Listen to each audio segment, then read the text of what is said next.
The TV news reported an incredible event that will go down in history. The previously sent Apollo 11 landed on the moon. The screen showed a close-up of the one-man crew slowly descending to the lunar surface, step by step. These steps marked the beginning of a new era in human history. People have a hero who left the first traces in such an unknown space as space. A man-made robot with artificial intelligence has been announced as the first astronaut to reach the moon. In 1995, towards the end of his life, Einstein announced the long-awaited completion of his theory of the universe. Soon, humanity made a big breakthrough in the field of science. Exactly 1 year later, the United World Assembly announced the 3 laws of robotics to control created artificial intelligence and guide legislation. Gradually, the need for human workers began to disappear, and they were replaced by robots. Sometime later, almost 80% of the population no longer needed work. In 1997, after many major scientific advances, the world economy entered a golden age. The tractor dumped all the garbage into one large pile, which could indicate that someone's home had been here some time ago. Our hero was fond of drawing and did not miss the opportunity to capture everything that caught his attention. And now he was watching the tractor in action, sitting a little away from it and sketching all the details. While drawing, Sam didn't notice how quickly time was passing around him. Suddenly, a large doll-like object flew into the pile of garbage. This caught the hero's attention, causing him to flinch in surprise. Taking a closer look, he realized that it was a broken robot. The next moment, an idea came to him. At the same time, in her laboratory, the woman was studying the news about a new virus that was sweeping all sectors of the world. One clear symptom of this virus was coughing up blood. Suddenly, the door to the room opened and her grandson's voice reached her. Looking up from the screen, Louise turned to the boy, asking what had happened. Sam said with a happy smile that he had found something amazing. Louise, not understanding what caused such a violent reaction from the guy, asked what exactly he found. He turned sideways to her, showing the broken robot. Seeing him, the woman told Sam to weigh him. Then she would pay him for the scrap metal. But the hero objected that he was not here for that at all. He pointed to the robot's hands, saying that they were moving. Afterwards, Louise came closer and, taking a closer look, said that she could give him more for a functioning power source. But Sam again objected, asking her to save this robot. The woman was very surprised by her grandson's request. He begged her to fulfill his request because she was good at fixing things. Taking out a new cigarette, Louise asked if he had money. The hero replied that he would never force his grandmother to work for free and pressed the button on the watch. After he displayed his score on the screen, Sam showed it to her, saying that it was all he had. She froze for a moment when she saw his balance. After giving him a slap on the head, she said that for 1,500 marks he wouldn't even buy a hamburger. A few days later, a head was attached to the robot and some non-functional parts were replaced. Sam came to inspect his robot after a long 3 days of waiting. He asked his grandmother what the robot had with a face. She replied that this part was the most expensive, and if he wanted to put on a different face, then let him pay for it himself. After her words, the guy again turned his attention to the robot, and having examined it more carefully, asked why all robots wear the same clothes. Louise replied that this is required by law in order to distinguish them from people. Suddenly, the robot's eyes began to glow. A couple of moments later, the robot girl began to slowly rise, which made our hero very happy. After looking around, the robot asked where she was, because she was sure that they had gotten rid of her earlier. The hero sat down opposite her, and taking her hand in his palms, said that he was very glad that she was alive. The robot looked at him for a couple of seconds, and then asked if he was her new owner. The guy nodded and told her his name. When he asked her name, she didn't understand what the guy meant and gave her model number. Sam cocked his head to the side, saying it was too weird a name. Then he looked around. On the table, the hero noticed a package of chocolate. The next moment, he snapped his fingers, screaming that this was perfect. Then he turned to the robot and said that from now on he would call her Jane. Louise said that her work is finished, and now the guy can take the robot and leave, because she has a lot of work left. After thanking her, the hero headed for the exit, saying that next time he will have enough money to buy a new face for Jane.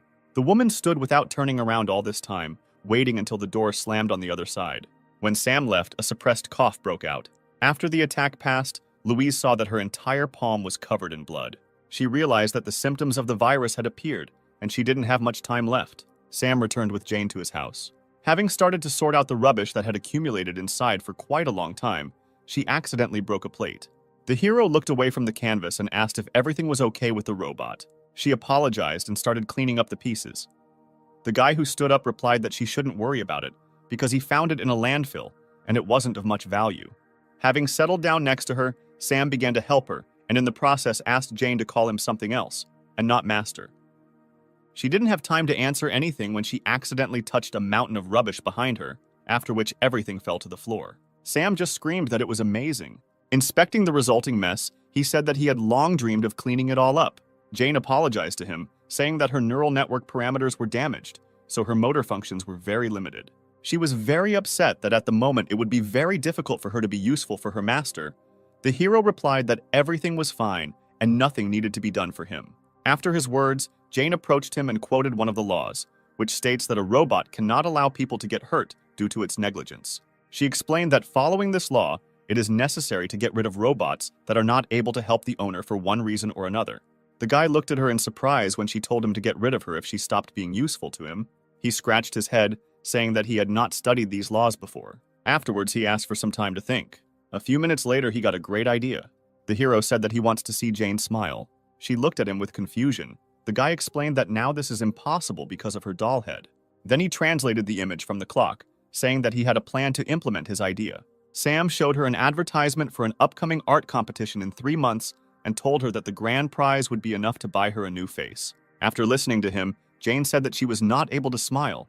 Even she would have a face suitable for this. The hero didn't let her finish, asking how she knew this if she hadn't even tried. He said he was looking forward to seeing her smile. Taking her hand, the hero smiled softly and said that he believed that Jane would succeed.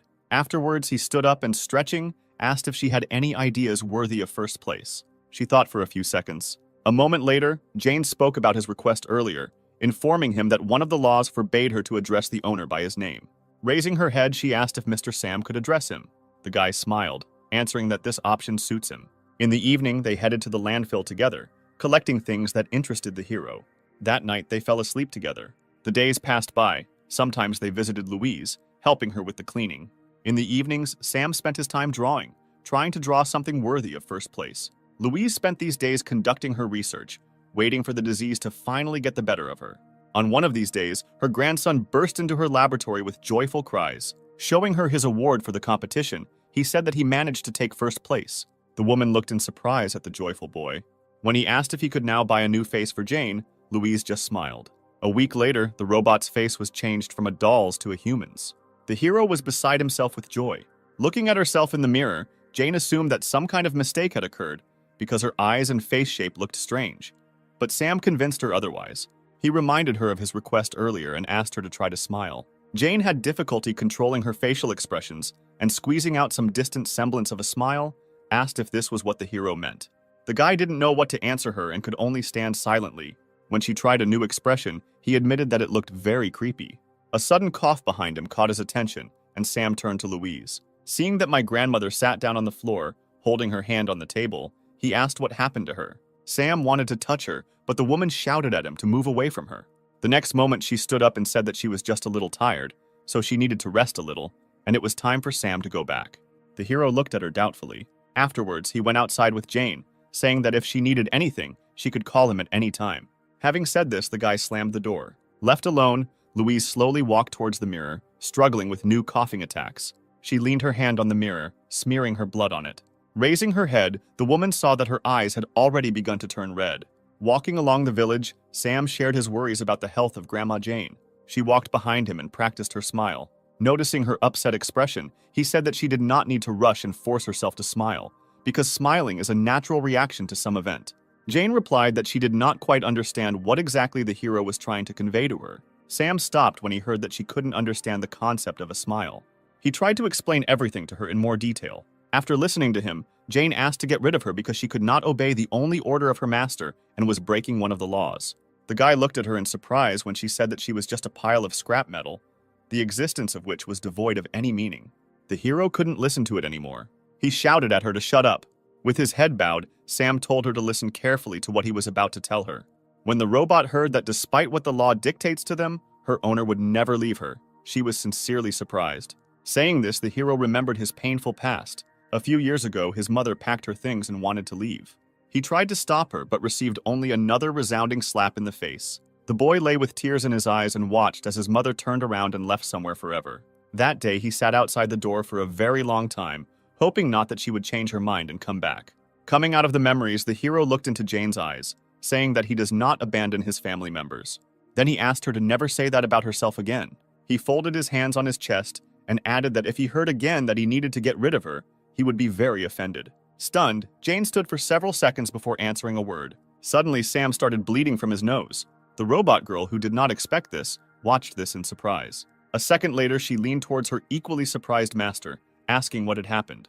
But Sam was unable to answer her due to a sudden bout of coughing up blood. He fell to his knees, coughing up blood. A few minutes later, the hero lost consciousness, and the robot girl put him on her back. She activated navigation mode to find the nearest hospital. A couple of seconds later, Jane received the necessary data and immediately headed in the indicated direction. Suddenly, something caught her attention. Wary, she decided to stop. The street ahead was on fire and people turned into monsters and devoured each other. Some tried to escape from the crowd of zombies, but eventually they overtook their victims. One of the men who contacted tried to break into the telephone booth of his victims. Jane turned to the system to find out the details of what was happening around her. She waited for several seconds to connect to the central database. Suddenly, heavy footsteps were heard behind her and Jane turned around. A zombie was approaching them. The robot decided to scan the person in front of it. She walked throughout the body, collecting data. A moment later, it was determined that the creature was no longer human. Jane realized that he and his kind posed a serious threat to her master. The zombie has virtually no traces of human DNA, which gave her a free hand. Jane finished gathering information, closing her eyes. A moment later, her bracelet began to glow. She said that all elements that pose a threat to humans must be eliminated immediately. Surrounding sounds began to reach the unconscious Sam. A couple of seconds later, with great effort, he managed to open his eyes. He wanted to say something, but he couldn't come out with anything other than a wheeze. Having given up these attempts, he paid attention to what was happening around him. The houses were on fire, the street was strewn with dead bodies of people, while others behaved strangely and bit others. Suddenly, there was an explosion somewhere nearby, and the flames ignited with renewed vigor. This attracted the attention of the zombies. They broke away from their victims and headed in the direction where the explosion had been heard a second ago. Louise watched what was happening through the window of her house. The woman put out another half-smoked cigarette. The day she feared most had arrived. Louise pushed aside the desk drawer with the pistol inside. Taking it in her hands, she pointed the trigger to her temple, and the next second a shot rang out. At the same time, Jane was still standing opposite the zombie with Sam on her back. He slowly approached his victim. When Jane was about to get rid of the threat, the hero managed to squeeze out the words that she could not do this and extended his hand to her clenched fist. The guy reminded her of the law prohibiting harming people. Although the words were given to the hero with great difficulty, he was obliged to stop her, because robots that violate the law he mentioned are destroyed. Sam asked Jane to promise him that she would never harm people. All this time, the robot girl looked at him in surprise. A moment later, she threw the guy to the ground. Sam didn't understand what caused Jane's reaction, but the next second she asked him who he was. The hero asked with confusion what she meant. The robot girl explained that she was unable to identify either his voice or his iris. Scanning the guy once again, she was unable to obtain any information about him, after which she announced that she would classify Sam as another dangerous specimen. Jane was sure that the guy lying in front of her was not her master, so she turned around, saying that she had to find him. The amazed Sam looked at his robot, not believing what was happening. He was able to call out to her only when she moved a few meters away from him, but Jane did not pay any attention to him, continuing to look for her master. Suddenly, Sam had another coughing fit. A couple of moments later, he heard footsteps approaching him and looked up to see who it was. The next second, he saw a crowd of zombies approaching him. At the same time, Jane ran further and further down the street in search of the real Sam. She suddenly stopped when she noticed something strange. A couple of meters away from her stood the same robot girl, and the man sitting in front of her asked her for help. She also scanned him to verify his identity, just as Jane had done earlier. A couple of seconds later, the robot girl said that the man was not her master, after which she lost all interest in the man calling out to her. She went in search of her owner, gradually moving away from this place. Jane turned around when she heard another robot's voice behind her. Nearby, a robotic man sat next to the body of his dead owner. Closing her eyes, he said that, following the law to ensure the confidentiality of the owner in the event of death, all data on the robot must be deleted. Within a few seconds, automatic erasure of all data will begin. Looking around, Jane discovered many robots similar to her, in search of their owners and those who were preparing to erase all data. Sometime later, she reached the house where she and Sam had lived all this time. Opening the front door, the robot girl stepped into an unlit room. Having scanned everything inside, she discovered that there was no one here except her. Suddenly, something caught her attention. Jen looked at the wall covered with Sam's drawings. Memories of the hero asking her to pose flashed through her mind. She stood for several minutes at this wall. Suddenly, she remembered Louise's house, where her master might be, and headed there. Sometime later, Jane approached our hero's grandmother's house. When she entered the house, it was unusually quiet inside. The robot girl went deeper into the house, exploring each of the rooms, and in one of them she discovered a dead body. Jane stopped to scan it and get information about the identity of the person in front of her. Having established her identity, she walked over and sat down next to Louise. Jane remembered what Louise had told her when she changed her face. The woman said that Sam's mother abandoned him when he was 5 years old, which is why he now sympathizes with Jane, because someone abandoned her too. Louise sighed heavily and continued, saying that she had become not just some machine for the guy, but the family that he valued more than anything in the world.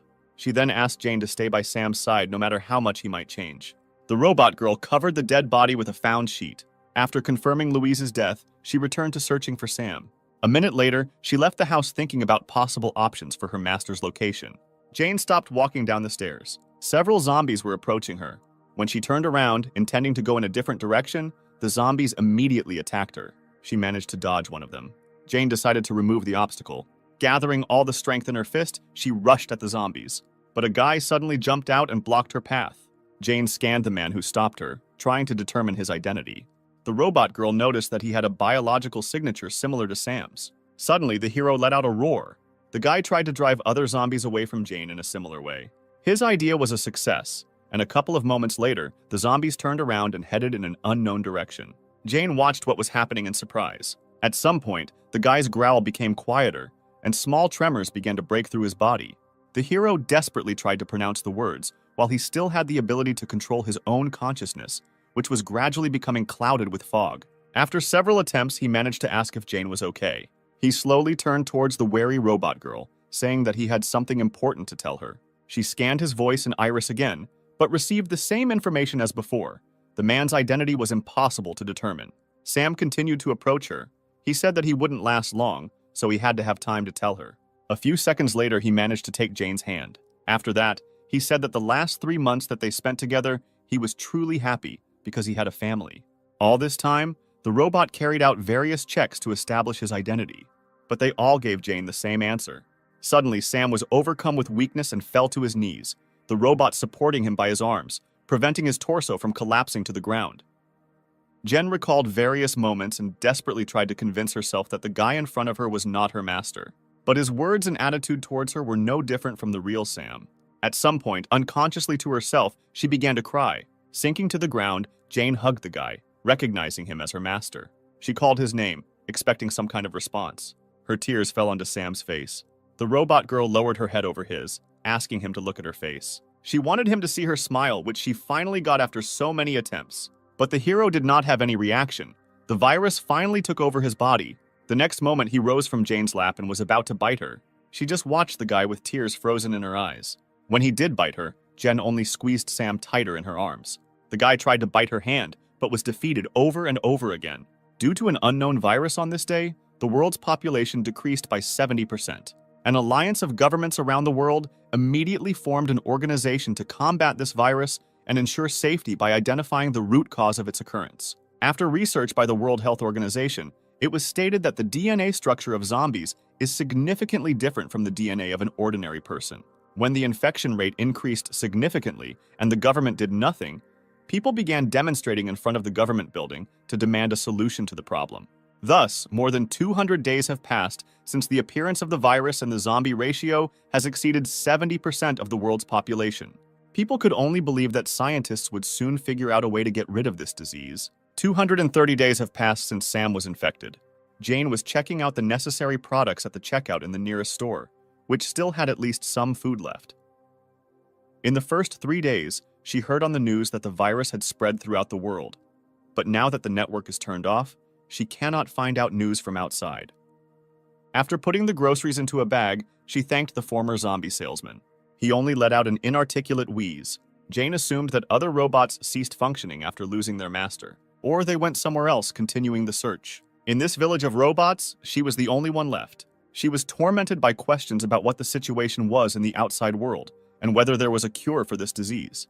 Suddenly, she heard a scream behind her and turned around. A man she didn't know was running away from zombies. Greg lamented his luck because he was supposed to land on the roof, but the wind picked up at the most inopportune moment. Suddenly, he tripped over the parachute ropes on his back and fell. The zombie decided to take advantage of this opportunity and rushed at his victim. Greg had already prepared himself for the fact that he was about to be bitten and closed his eyes. But when no pain followed after a few seconds of waiting, he opened his eyes, not understanding what had happened. Turning around, he saw that someone was blocking the zombie's path, protecting him. The stranger who saved him took his place, becoming the new victim of a zombie who was about to bite her. The man watched this in horror. He should not have allowed this situation to happen. His mission was a failure before it even began, because the only survivor in this sector would turn into another zombie after some time. Unexpectedly for Greg, the girl turned around and asked if he was okay. Getting up from the ground, he replied that now was not the right time to take care of others. Before it was too late, she should let him examine the bite site to prevent the spread of the virus. Before he could finish speaking, a dozen more zombies approached them. Greg knew they weren't in a winning situation right now. Jane suddenly approached him, having previously apologized for disturbing him. The next moment, she took the man in her arms, holding him as if he weighed almost nothing. Jane rushed past all the zombies surrounding them at lightning speed. Only then did Greg notice her clothes and appearance. He made a mistake at the very beginning, mistaking a domestic robot for a human. In this way, she ran through several streets. Stopping in a safe place, she asked if the man was injured, but he asked to be lowered to the ground. She complied with his request. Greg turned away for a couple of seconds, struggling with embarrassment from the fact that the girl, albeit a robot, was carrying him in her arms. Afterwards, he told her that he was a member of the UN, a junior officer. Jane replied that she was pleased to meet him and also introduced herself. Greg said that they spotted a survivor in the sector from satellite imagery, and that's why he was sent here to help him, and then asked if she knew anything about it. Jane apologized and replied that she did not understand his question. From what he had seen earlier, there were quite a lot of people around. The robot girl began asking a lot of clarifying questions, making the man regret the question he asked earlier. He stopped her, asking her to just take him to her master. When Jane agreed to his request, Greg breathed a sigh of relief. He knew that robots could not recognize zombies as their master. Greg assumed that since this robot was still here, then there was only one person left who was not infected. The man was watching Jane carefully when she suddenly smiled. Greg stopped and asked in surprise if he thought she had just smiled. Jane turned around and answered him with a smile that she was happy now, because 230 days had passed since the guest appeared here. Greg looked at her in bewilderment. He was sure that robots could not smile, much less experience any emotions. A few minutes later, they arrived at Sam's house. Going inside, Jane informed her master that she had returned, after which she walked towards the guy sitting by the canvas, leading Greg behind her. When the man spoke, the hero reacted to the stranger's appearance and turned in their direction. Seeing his face, Greg took a step back in horror. At the same moment, Sam rushed at him. Jane grabbed the guy by the torso, preventing him from attacking the man. She said that this man came here to help them, but the guy did not react to her words, trying to escape from her grip. Greg grabbed the weapon, pointing it at Sam. The man did not understand what this robot was doing. He asked if her original plan was to lure him here and make him zombie food. Jane replied that she understood why he thought this way and asked him to calm down and listen to her. But Greg was not going to listen to her any further and interrupted and said that he would kill this zombie. After his words, Sam's gaze changed. Jane asked that they listen to her first and said that her master would not do anything bad to Greg. Sam understands what she is saying. The man objected that this could not be true.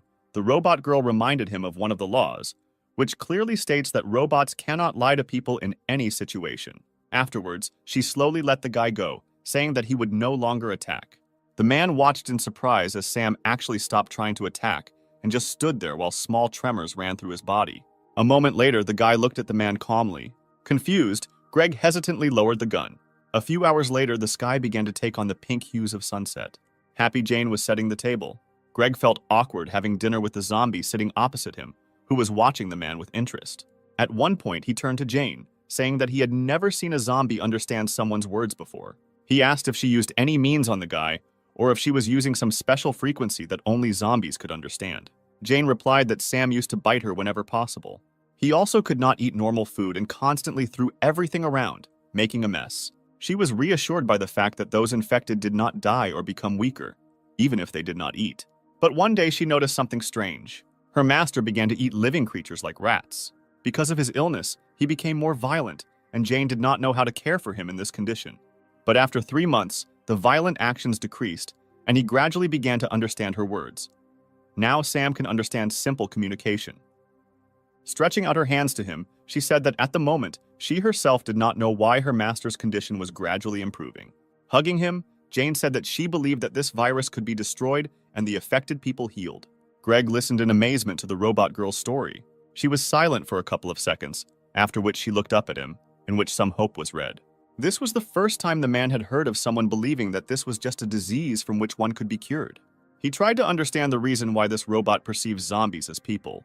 Suddenly, she asked if she could ask Greg one question. Having received his approving nod, Jane asked what the situation was in the outside world. The man replied that the situation outside has not changed much. The number of zombies is constantly increasing. Although scientists are conducting an in-depth study of the virus, they have not been able to make any progress in anything. He said that the government is inactive, and now everyone understands that they are in a hopeless situation, and such a thing as hope has long left them. Jane listened to his story in horror. After a short pause, Greg continued, saying that this was exactly the situation a month ago. But now everything is different. The government has finally presented a plan that can help solve the current situation. Rising from the table, the man said that he couldn't share much at the moment. The only thing he was sure of and what he could promise her was that within 6 months, they would be able to deal with the virus and put an end to it all. He then sat down next to Sam, saying that he was a special case. The man was not sure whether the boy could be healed, but if Jane sent him to a medical laboratory, then there she would definitely be able to get a definite answer. Opening the front door, he promised that as soon as he returned, he would send a rescue team here, so they would only have to wait a little. After his words, Jane bowed, thanking him for his help. When Greg got outside, it was already deep night. Taking out the photo, he was disappointed that there was no survivor here after all. And the one spotted from the satellite turned out to be an ordinary household robot capable of smiling. The current situation might even seem funny to him if it weren't so serious. The call he received distracted him from his thoughts. When Greg answered the call, he was asked to report on the situation. He said that as a result of searches in this sector, no survivors were found. The image they received from the satellite belonged to a domestic robot. At the same time, Jane tried to wash Sam, who tried to resist her, but she smiled and tried to explain to him the importance of this process. Looking up from the report, Greg noticed someone approaching from the side. Noticing his target, the zombie attacked him, but the man reacted faster, and the next moment he shot at the zombie. As he approached, he shot several more times at the dead body. Greg thought for a couple of seconds, remembering today's events. After stepping on the dead zombie's head, he said that there was no more important information worth sharing. The man concluded his report by saying that there was only a defective robot that mistakes zombies for people. After listening to him, the officer said that in this case, they could count it as a violation of the law on robot vagrancy. Then he said that the punitive detachment was currently carrying out a cleanup operation 500 kilometers from this sector. They will immediately be given an order to destroy all monsters in Greg's sector. A couple of moments later, they contacted the commander of the punitive squad, providing the coordinates. Unsuspecting Jane and Sam were enjoying their time in the bathroom. The next morning, the punitive detachment moved towards its next target. At the same time, Sam was scratching the wall with a stationary knife. Jane, who was cleaning, looked at him excitedly. The hero didn't pay attention to anything, carefully applying new scratches to the wall. At some point, Jane approached him and took the knife, asking him to be careful. When the knife was in her hands, the robot girl decided to pay attention to the wall. Raising her eyes, she froze in amazement for several seconds. Sam scratched her picture on the wall. She turned her gaze to the guy and joyfully asked him if he portrayed her. The hero nodded his head, confirming her guess. Jane looked at the image again with delight. Sometime later, she went to the store. While choosing various objects to draw, the robot girl beamed with happiness because her master had shown interest in something for the first time. It seemed to her that the damaged parts of the brain were beginning to recover, and the disease began to gradually recede. That is why, for the first time, she felt that she was flying home on the wings of happiness. She covered most of the distance by making long jumps. A sudden sound caught her attention. Raising her head up, Jane saw several planes flying past. She thought that this was the same rescue unit that Greg had told her about. But a moment later, scanning the passing plane, she realized that something was wrong. This model is clearly not used as a rescue aircraft. Her eyes widened in surprise as the realization dawned on Jane that they were being used for bombing. A couple of seconds later, the village was attacked and terrifying explosions were heard everywhere. Zombies burned alive in the flames that engulfed everything around them. Jane was thrown aside by the force of the explosion. She hit her face and fell to the ground. Slowly rising, the robot requested access to the database, trying to find out at least something about what was happening now. Sudden gunshots and zombie screams caught her attention, forcing her to turn around. What she saw made her freeze for several moments. Armed robots emerged from the raging flames. Jane recognized the model immediately. These robots have been manufactured for 12 years for the most dangerous military operations. She didn't understand why military robots were sent here, because there were only sick people here. Suddenly, they opened fire. The robots got rid of the zombies without any delay. Jane was confused, because earlier she had been informed about the arrival of a rescue squad, but not a punitive one. She began to analyze all the data she had received since Greg arrived with them. His words about salvation turned out to be a lie. Jane also remembered that the man was collecting information about possible survivors here. She realized what exactly it was. That same countermeasure in relation to solving the problem with the virus. Greg meant by this the complete destruction of the source of infection. Jane realized that her master was in danger. A couple of minutes later, she was approaching their house. Noticing the broken door, her excitement intensified. A moment later, she noticed someone else's footprints left at the front door. Jane ran into the house, hoping Sam wasn't hurt. However, as soon as she was inside, she saw a military robot with a pistol in his hands. Looking at Sam standing against the wall, Jane was convinced that he was alive and unharmed. Then she turned her gaze to the military robot. It was obvious that she had no chance of winning if she went into battle with him. But even realizing this, Jane was obliged to protect her master. The robot girl attacked the enemy, striking him in the head. At the very last moment, the military robot reacted and grabbed her wrist. For a couple of seconds, Jane was grabbed and hung in the air. It took the military robot a couple of moments to identify the model of the robot that attacked him, after which he said that following the laws, the robotic home must be eliminated. A moment later, the robot attacked Jane, intending to destroy her. At the same moment, the final percentage of her victory was completed, which was only 1,000th. As she fell to the floor, she noticed the frightened expression on Sam's face. Even if her body is torn to pieces, she must protect it. Analyzing everything that had just happened, she remembered that without violating certain articles, the robot could protect itself. At the moment when Jane attacked the military robot, the third section was applied to her. Therefore, her opponent will not rest until she is completely destroyed. She was completely satisfied that the military robot's attention would be focused entirely on her. The next moment, she released her hand from his grip. Then she turned around in the air. Jane strove towards Sam, who was standing opposite the window. When she finally caught up with him, the military robot aimed his weapon at them. But Jane managed to jump through the window with her master, avoiding the bullets. Despite her successful escape, she had suffered severe damage to her chest and energy core a few minutes earlier. If Jane does not receive repairs in the next 8 hours, her functions will stop. But even realizing this, the robot girl was ready to sacrifice everything to help Sam escape. At the same time, the punitive detachment was finishing the bombardment of this sector. The man sitting in the cockpit received information about how their mission was progressing. Suddenly, he received a message that an object was moving at high speed towards the outside of the sector, after which an image was displayed in which Greg recognized the already familiar defective robot. When he was informed that 10 military robots would be sent in pursuit, he said that it was not worth wasting his time on it. Greg intended to deal with this robot himself. A couple of moments later, 2 planes caught up with Jane and Sam. Hearing a noise approaching, she turned around. At the same moment, Greg gave the order to attack her. His order was immediately carried out. Jane was unable to avoid this attack and suffered another injury to her back. She fell to the ground along with her master. Hearing footsteps approaching from behind, Jane turned around. The robot girl was surprised when she again saw the person who had deceived her earlier.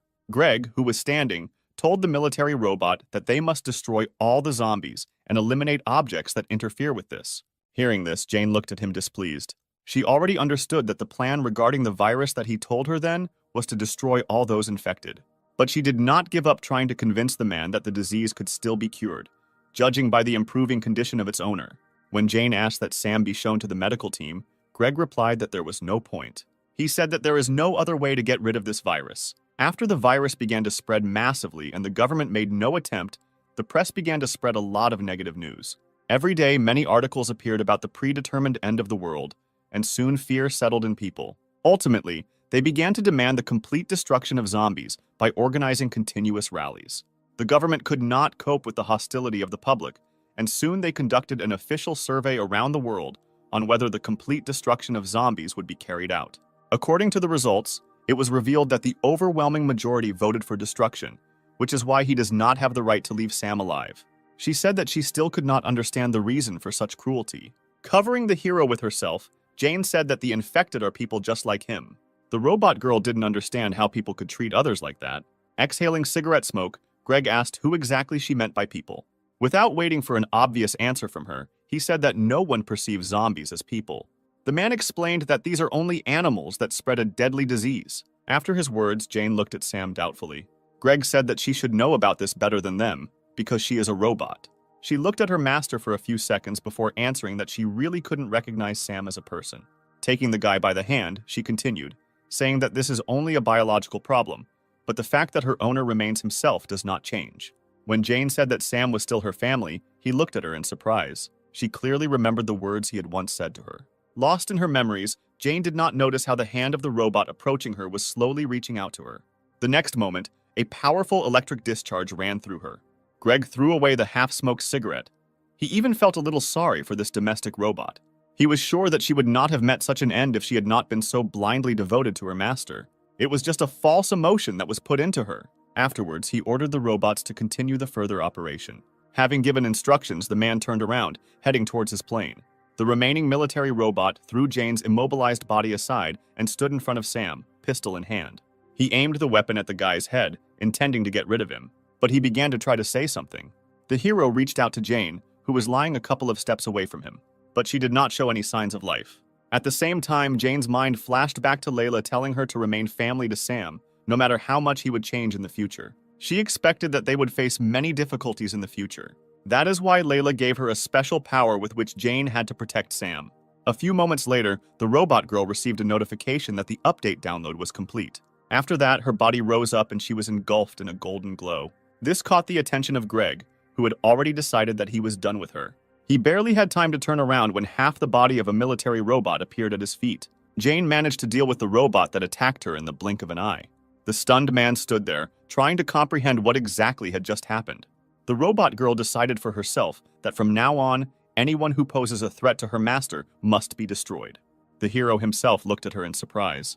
The military robots took up a defensive position, holding their weapons at the ready. Jane came to Sam's defense. Greg didn't understand how this was even possible, because just a minute ago she had been taken out of action.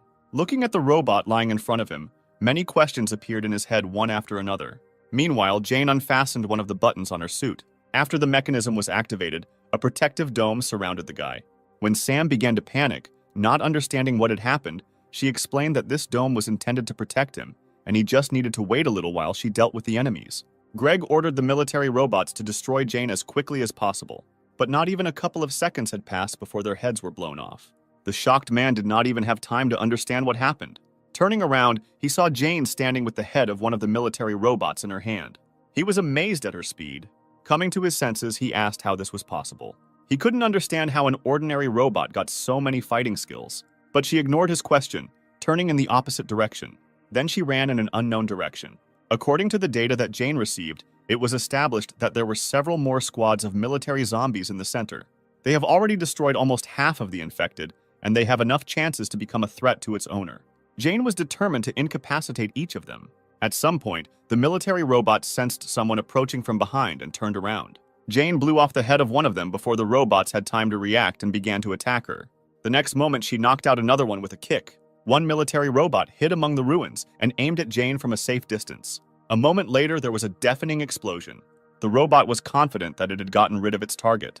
Contrary to his expectations, Jane was already above him. She landed directly on him, thereby destroying the enemy's body. Greg at this time received endless messages about losses. He was shocked that an entire battalion was destroyed in 10 minutes by just one faulty house robot. Having gotten rid of all the military robots, Jane headed back to him. Greg commanded that the hangar administrator module be launched. The military, who had set up a camp nearby, received a message from their commander and unlocked hangar number 6. A robot of impressive size appeared from behind the open door, after which he was given an order to eliminate his target. Meanwhile, Jane rushed back to her master. Greg panicked when he noticed her approach. He shouted for the sent robot to hurry up. A couple of moments later, Jane's path was blocked by a new enemy. The man was glad that this robot arrived on time. Even if it is shameful for a robot of his level to fight with some domestic robot, but with his combat power, Greg will be able to get rid of Jane. At the same time, she studied the enemy, trying to discover weak points. The next moment, Jane struck him with a blow that caused his body to shatter into pieces. Greg was once again shocked by what happened. Not believing his eyes, he looked at what was left of the body of his best combat robot. He was brought out of his stupor by Jane's words that her mission was over and 116 robots had been eliminated. Now the man was looking at her in horror. When she started to approach, he shouted at her not to come near him. But seeing that Jane was not reacting to his words, he grabbed the gun. The next moment, Greg pointed the gun at Sam, hoping it would make her stop. But when this action had no effect, he voiced his intention to shoot the guy in the head. Jane just frowned, getting closer and closer with every step. Ultimately, Greg did shoot. But the barrier surrounding Sam did not allow the bullet to reach the guy, and the bullet flew in the opposite direction. The man was unable to dodge, and the bullet went through his thigh. Jane approached her master to remove the barrier. After turning to Greg, who was crumpled in pain, saying that people are afraid of the disease and abandon their fellow men. But she did not intend to act like them and would never give up her family. Turning around, Jane finally said that until the very end, she would look for a way to cure this disease, after which she headed off with Sam in an unknown direction, leaving Greg alone. Looking at the retreating backs, he felt that he was obliged to urgently inform his superiors about everything that had happened here today. A few hours later, Jane and Sam were at the grave. The robot girl thanked Louise for installing a system with which Jane managed to protect her master. She told her that she was going on a trip with Sam. Holding her gaze on the carved name, she continued, saying that they could no longer rely on outside help. Jane will look for a cure for Sam and will definitely cure him. When this happens, they will return here again. So she asked Louise to wait a little longer for them. Then they slowly set off.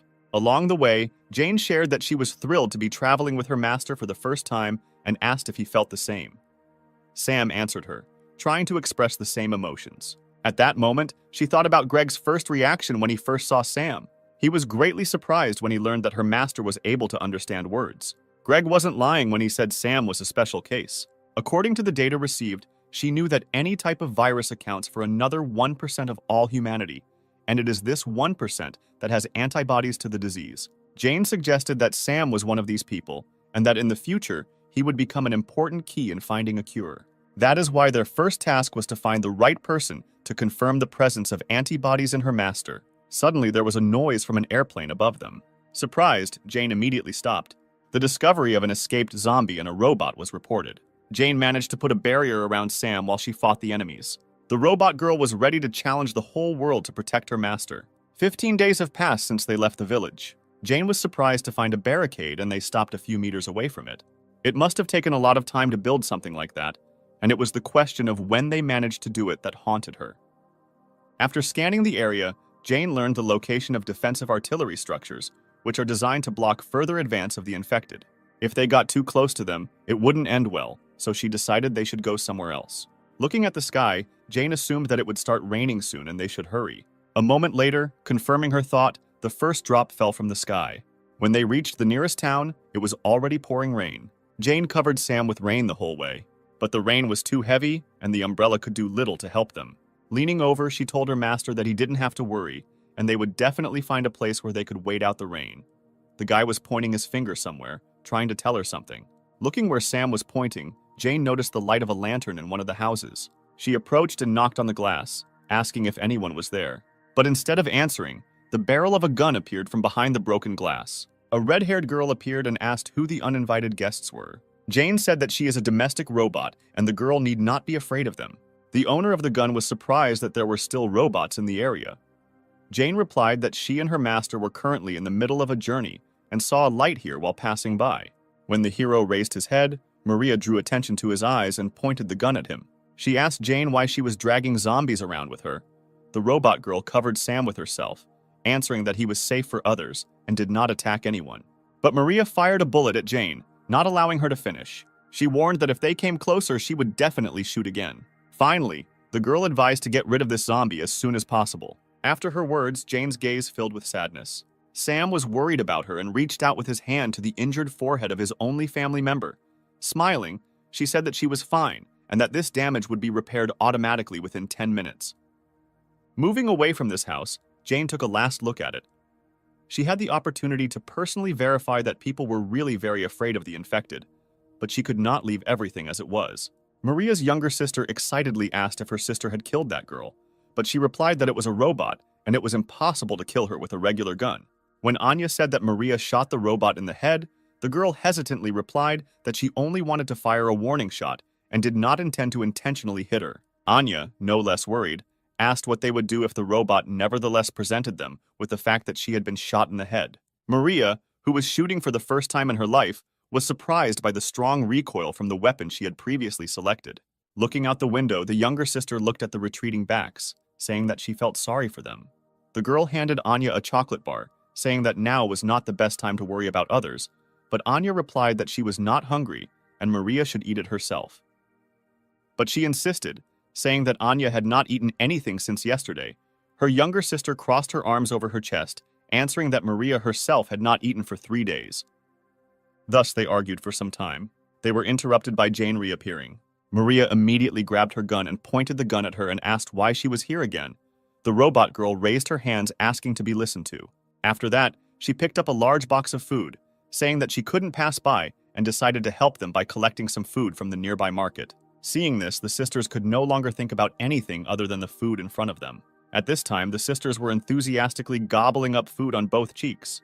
Anya thanked Jane with tears in her eyes, saying that they had not been able to eat properly for several days. She smiled and replied that there was still a lot of food left, and if they wanted something else, they could say so at any time. Drawing attention to Sam, who was standing with his back to them, the girl asked why he did not eat with them. Jane replied that he was sick and could not eat normal food at the moment. Frowning, Maria asked if she was planning to fatten them up so that she could later feed them to her master. Jane assured her that this was not the case. Anya did not take her interested gaze off Sam. She walked over and touched his back, getting his attention. A couple of seconds later, the surprised hero turned to her. Anya could not hide her joy. Her sister immediately jumped up from her seat, telling the girl to immediately move away from him. But she ignored her and, shaking Sam's hand, offered friendship. The guy hummed uncertainly. Alarmed, Maria repeated her request again, but in a more insistent voice. Dissatisfied, Anya turned to her sister, reminding her that Sam was not dangerous, then asked him if he would eat her. He shook his head negatively. The girl smiled happily, saying that he was friendly. Maria could hardly contain her emotions when her sister suggested how nice it would be if other zombies were like Sam and their mother remained alive. At dawn, the rain finally stopped. The zombies were still wandering around aimlessly.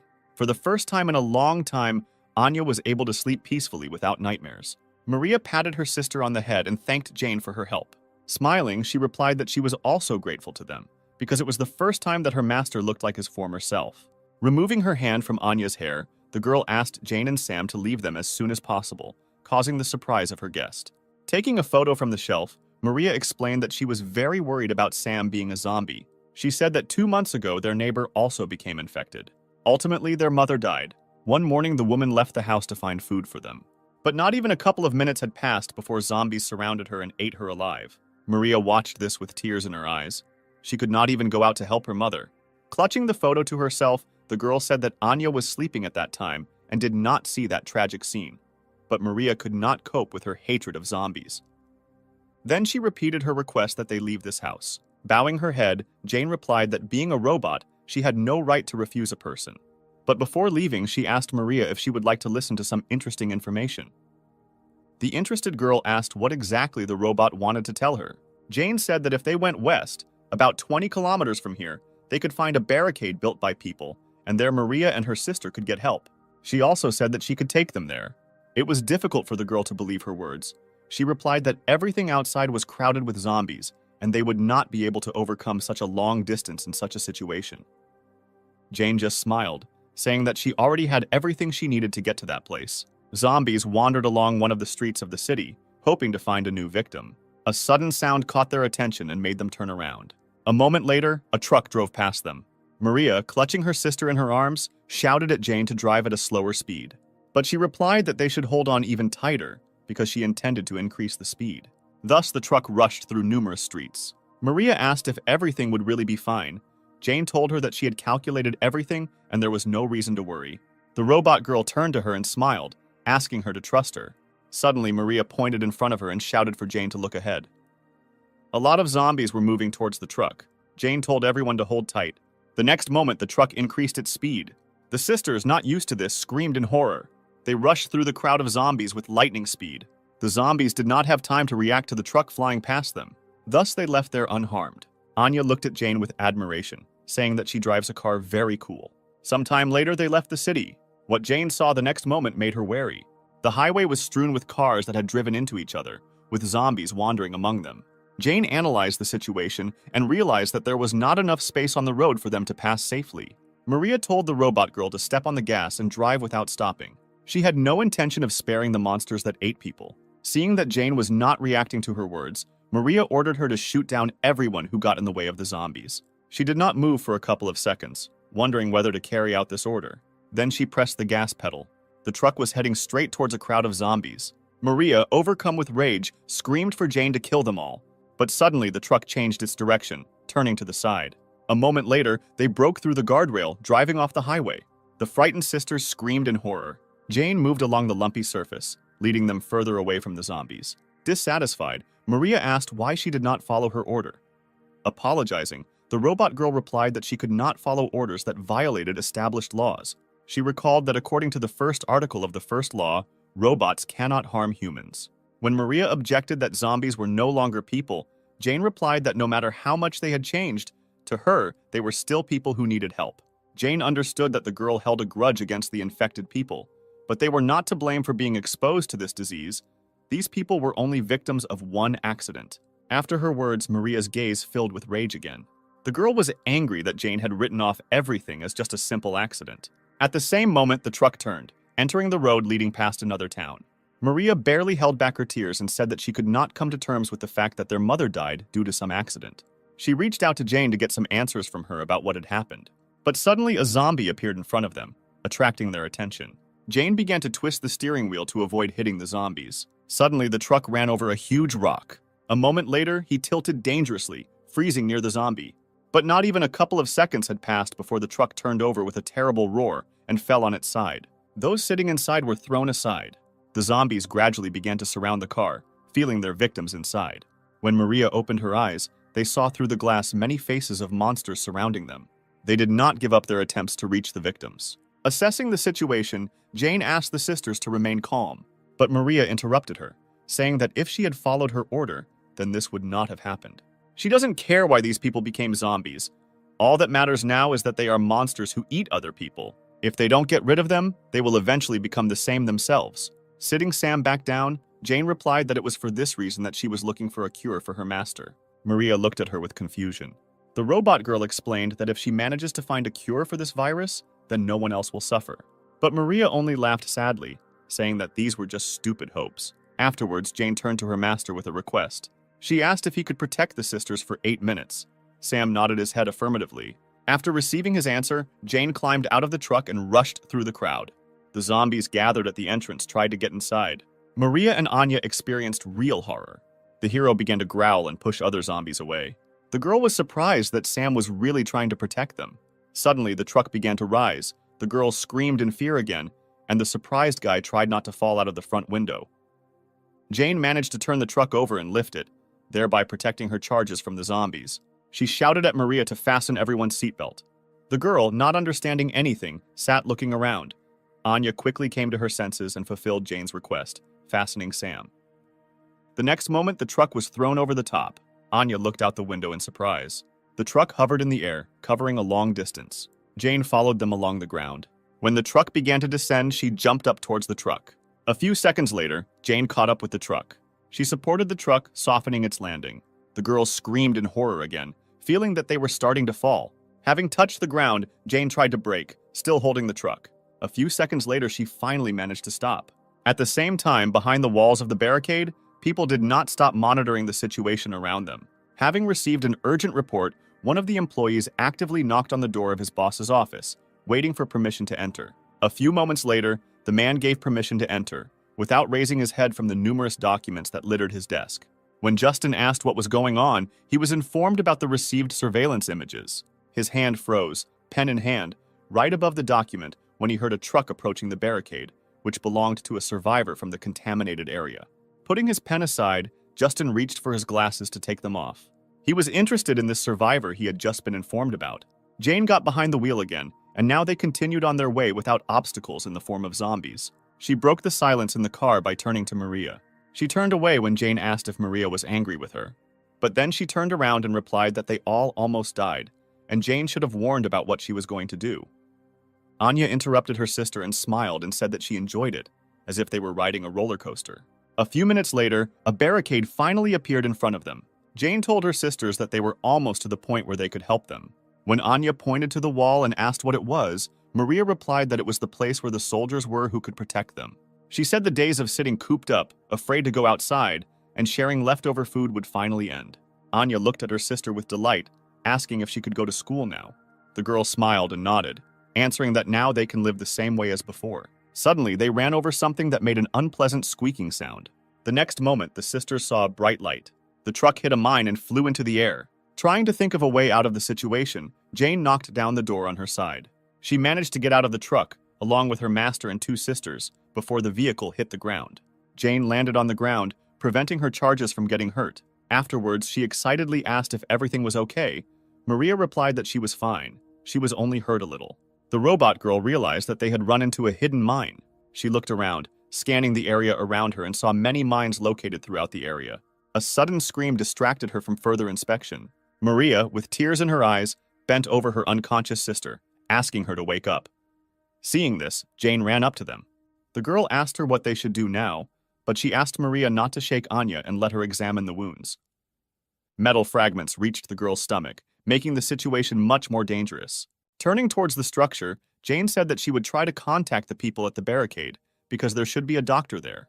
As soon as she said this, a bullet flew a centimeter away from her. After that, they were told through loudspeakers that they should all leave. If they dared to come closer, fire would be opened. Hearing this, Jane stood up, shielding her master and the girls. She asked not to shoot, because these people were survivors, and one of them needed the help of a doctor. She was told that this announcement was for temporary beings. Justin reported that a few months ago, one survivor had already been rescued, but in the end he was infected, and a couple of days later, an incident occurred that contributed to the rest of the surrounding areas being infected. It was from that day that the government established that all people in the affected areas would be marked as temporary beings, so now they have no right to let them in. Maria couldn't believe what she heard. She didn't want to believe that they had come such a long way in vain, risking their lives. She was filled with resentment, anger, and despair. Suddenly, she screamed for them to be let in, because it was too inhumane to do this to them. Observing this, Justin forbade calling anyone from the infected area survivors and treating them the same way they treat zombies. If they approached, it was ordered to open fire immediately. Suddenly, he was informed that a large number of zombies were approaching the barricade. Zombies flocked to the sound of an exploding mine that attracted them. It was established that they came from neighboring sectors. Justin immediately ordered everyone to take up fighting positions and be ready to fight. At the same time, Sam and Jane turned towards the approaching zombies. What was happening was completely beyond Jane's calculations. She could not believe that the soldiers would really leave them like that. Having regained her composure, she turned to Maria, saying that they needed to get out of here as soon as possible. In a quiet voice, the girl asked what would happen after they escaped from here. She had no idea where to go when zombies were roaming everywhere, and those who could help them refused to do so. Jane tried to calm her down, but the girl interrupted her, saying that everything they do is useless and they will all die in the end. The robot girl decided to bring her to her senses, reminding her of Anya's condition. If she does not receive help in time, she will definitely die. Hearing her name, the girl turned her head towards Jane, who was speaking. The zombie got dangerously close to her, but she did not notice this, expecting at least some reaction from Maria to her words. When two more zombies appeared behind her, Sam ran up to Jane, pushing them back. The robot girl shouted to Maria that she and her master would detain the zombies, so she should take her sister and run. Anya's eyes gradually lost their shine, but she looked at only one point. Suddenly, she asked her sister to turn around and look ahead. Maria hesitantly turned her head, looking where her sister was looking. The next moment, she froze in shock. Among the crowd of zombies, the girl saw her mother. Maria could not believe that in front of her was really her mother, who died before her eyes on that ill-fated day. The sisters froze, looking only at the figure approaching them. Suddenly, Anya smiled, saying that their mother had finally returned to pick them up. Overjoyed, the girl slowly rose to her feet. Maria came to her senses only when her sister headed towards the zombies. She screamed, trying to stop her, but Anya did not hear her and slowly walked into the deadly arms of her mother. She was really happy to see her mother, whom she had missed so much all this time. The girl did not see her as a threat until recently, even when the woman bared her sharpened teeth, leaning towards her neck. Maria screamed with all her might for her sister to leave there, realizing the danger looming over her. But it was too late, because the next moment their mother's teeth closed on Anya's neck, digging deep into her body. Seeing this, Maria, overcome with horror, jumped up from her seat and ran to her sister. At this moment, Jane turned her attention away from the zombie, looking back towards her sisters. She saw several more zombies approaching Anna. Jane immediately rushed to the girl's aid. A couple of seconds later, she was already holding back the pressure of the infected, who were attracted by the smell of blood, while Maria approached her sister. Kneeling down next to her mother, the girl tried to pull her away from Anya. She hoped that the woman would hear her words and stop. The girl tried to explain to her that now her own daughter was in front of her. But seeing that there was no reaction to her words, Maria broke into a scream and, with tears in her eyes, begged her to stop. But her mother only began to bite into Anya's neck more furiously. At that moment, the girl realized that by trying to reach her mother, she was only wasting time. Maria reached for the gun, which was not far from her. After that, she pointed the weapon at the woman's head. The girl screamed with tears in her eyes for you to go away. Other zombies were once again defeated in their attempts to reach their victims. Jane and Sam couldn't let them get to Anya and Maria. Suddenly, she heard Maria's screams. Turning around, Jane found a terrible scene. She saw Maria pointing a gun at her own mother, threatening to shoot if she didn't leave. At the same time, Justin was informed about the successful preparations for the attack. A couple of moments later, one of the girls told him that everyone was only waiting for his order. Justin watched what was happening and said that they needed to wait a little longer. He was interested in how the current situation would end. Maria's attention was attracted by Anya, who said that their mother had finally returned. But she replied that now it was not their mother, but a monster devouring people. Anya did not hear her sister's words, saying that she no longer hoped to ever see her again. Maria listened to her sister in bewilderment. When Anya turned to her sister, one of her eyes changed color to red, and red marks were spreading across her body. The girl seemed surprised to hear Anya say that despite everything, their mother was not a monster. She remembered Jane's words that all those infected were only victims of the current situation. Then Maria herself answered her that if they did not get rid of the zombies, they themselves would die. But Jane, no matter what, did not intend to give up trying to find a cure. Having rethought everything that had happened, the girl could not hold back her tears. She threw the weapon aside. After that, the girl called Jane and Sam. When the robot girl holding back the zombies turned around, Maria asked if she still intended to continue searching for a cure if Jane managed to find one. Then the girl asked to cure her family one day. Then she knelt down and hugged her sister and mother. Jane looked at this picture with sadness. A moment later, she promised that she would definitely heal them. Maria just looked at her gratefully and nodded. By this point, the virus had completely seized control of Anya's body. The girl reached for her sister's neck, intending to bite her. But at that very second, they were attacked from the barricade. Jane watched this, not having time to understand what had just happened. At the same time, the military reported that most of the zombies were within range of their weapons. A moment later, all the cannons installed around the perimeter were aimed at the crowd of zombies. At Justin's command, fire was opened and many zombies were hit. Sam dropped to his knees and, screaming, reached for the place where Maria and Anya had been a few seconds ago. The hero could not accept that his friends were destroyed in such a cruel way. Suddenly, Jane's protective dome appeared in front of him. The guy looked at her in surprise. He watched as she stepped forward, standing in the midst of many explosions from gunfire. Suddenly, one of the cannons aimed at her. At the same time, in the command center, Justin gave orders to his subordinates. He considered himself extremely lucky that these children had come to them, dragging a whole crowd of zombies with them, providing the perfect opportunity to get rid of them all in one fell swoop. The man suggested that at this rate, this area could be cleared much faster than they expected. Suddenly, alarms rang throughout the command center, and the color of the lights changed to a dull red. Justin asked what caused the alarm to activate, but the exact reason was not determined. A couple of moments later, he was informed that a very strong release of energy had occurred on the front line.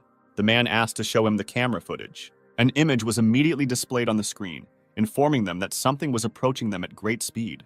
By enlarging the image, everyone saw that it was just a domestic robot.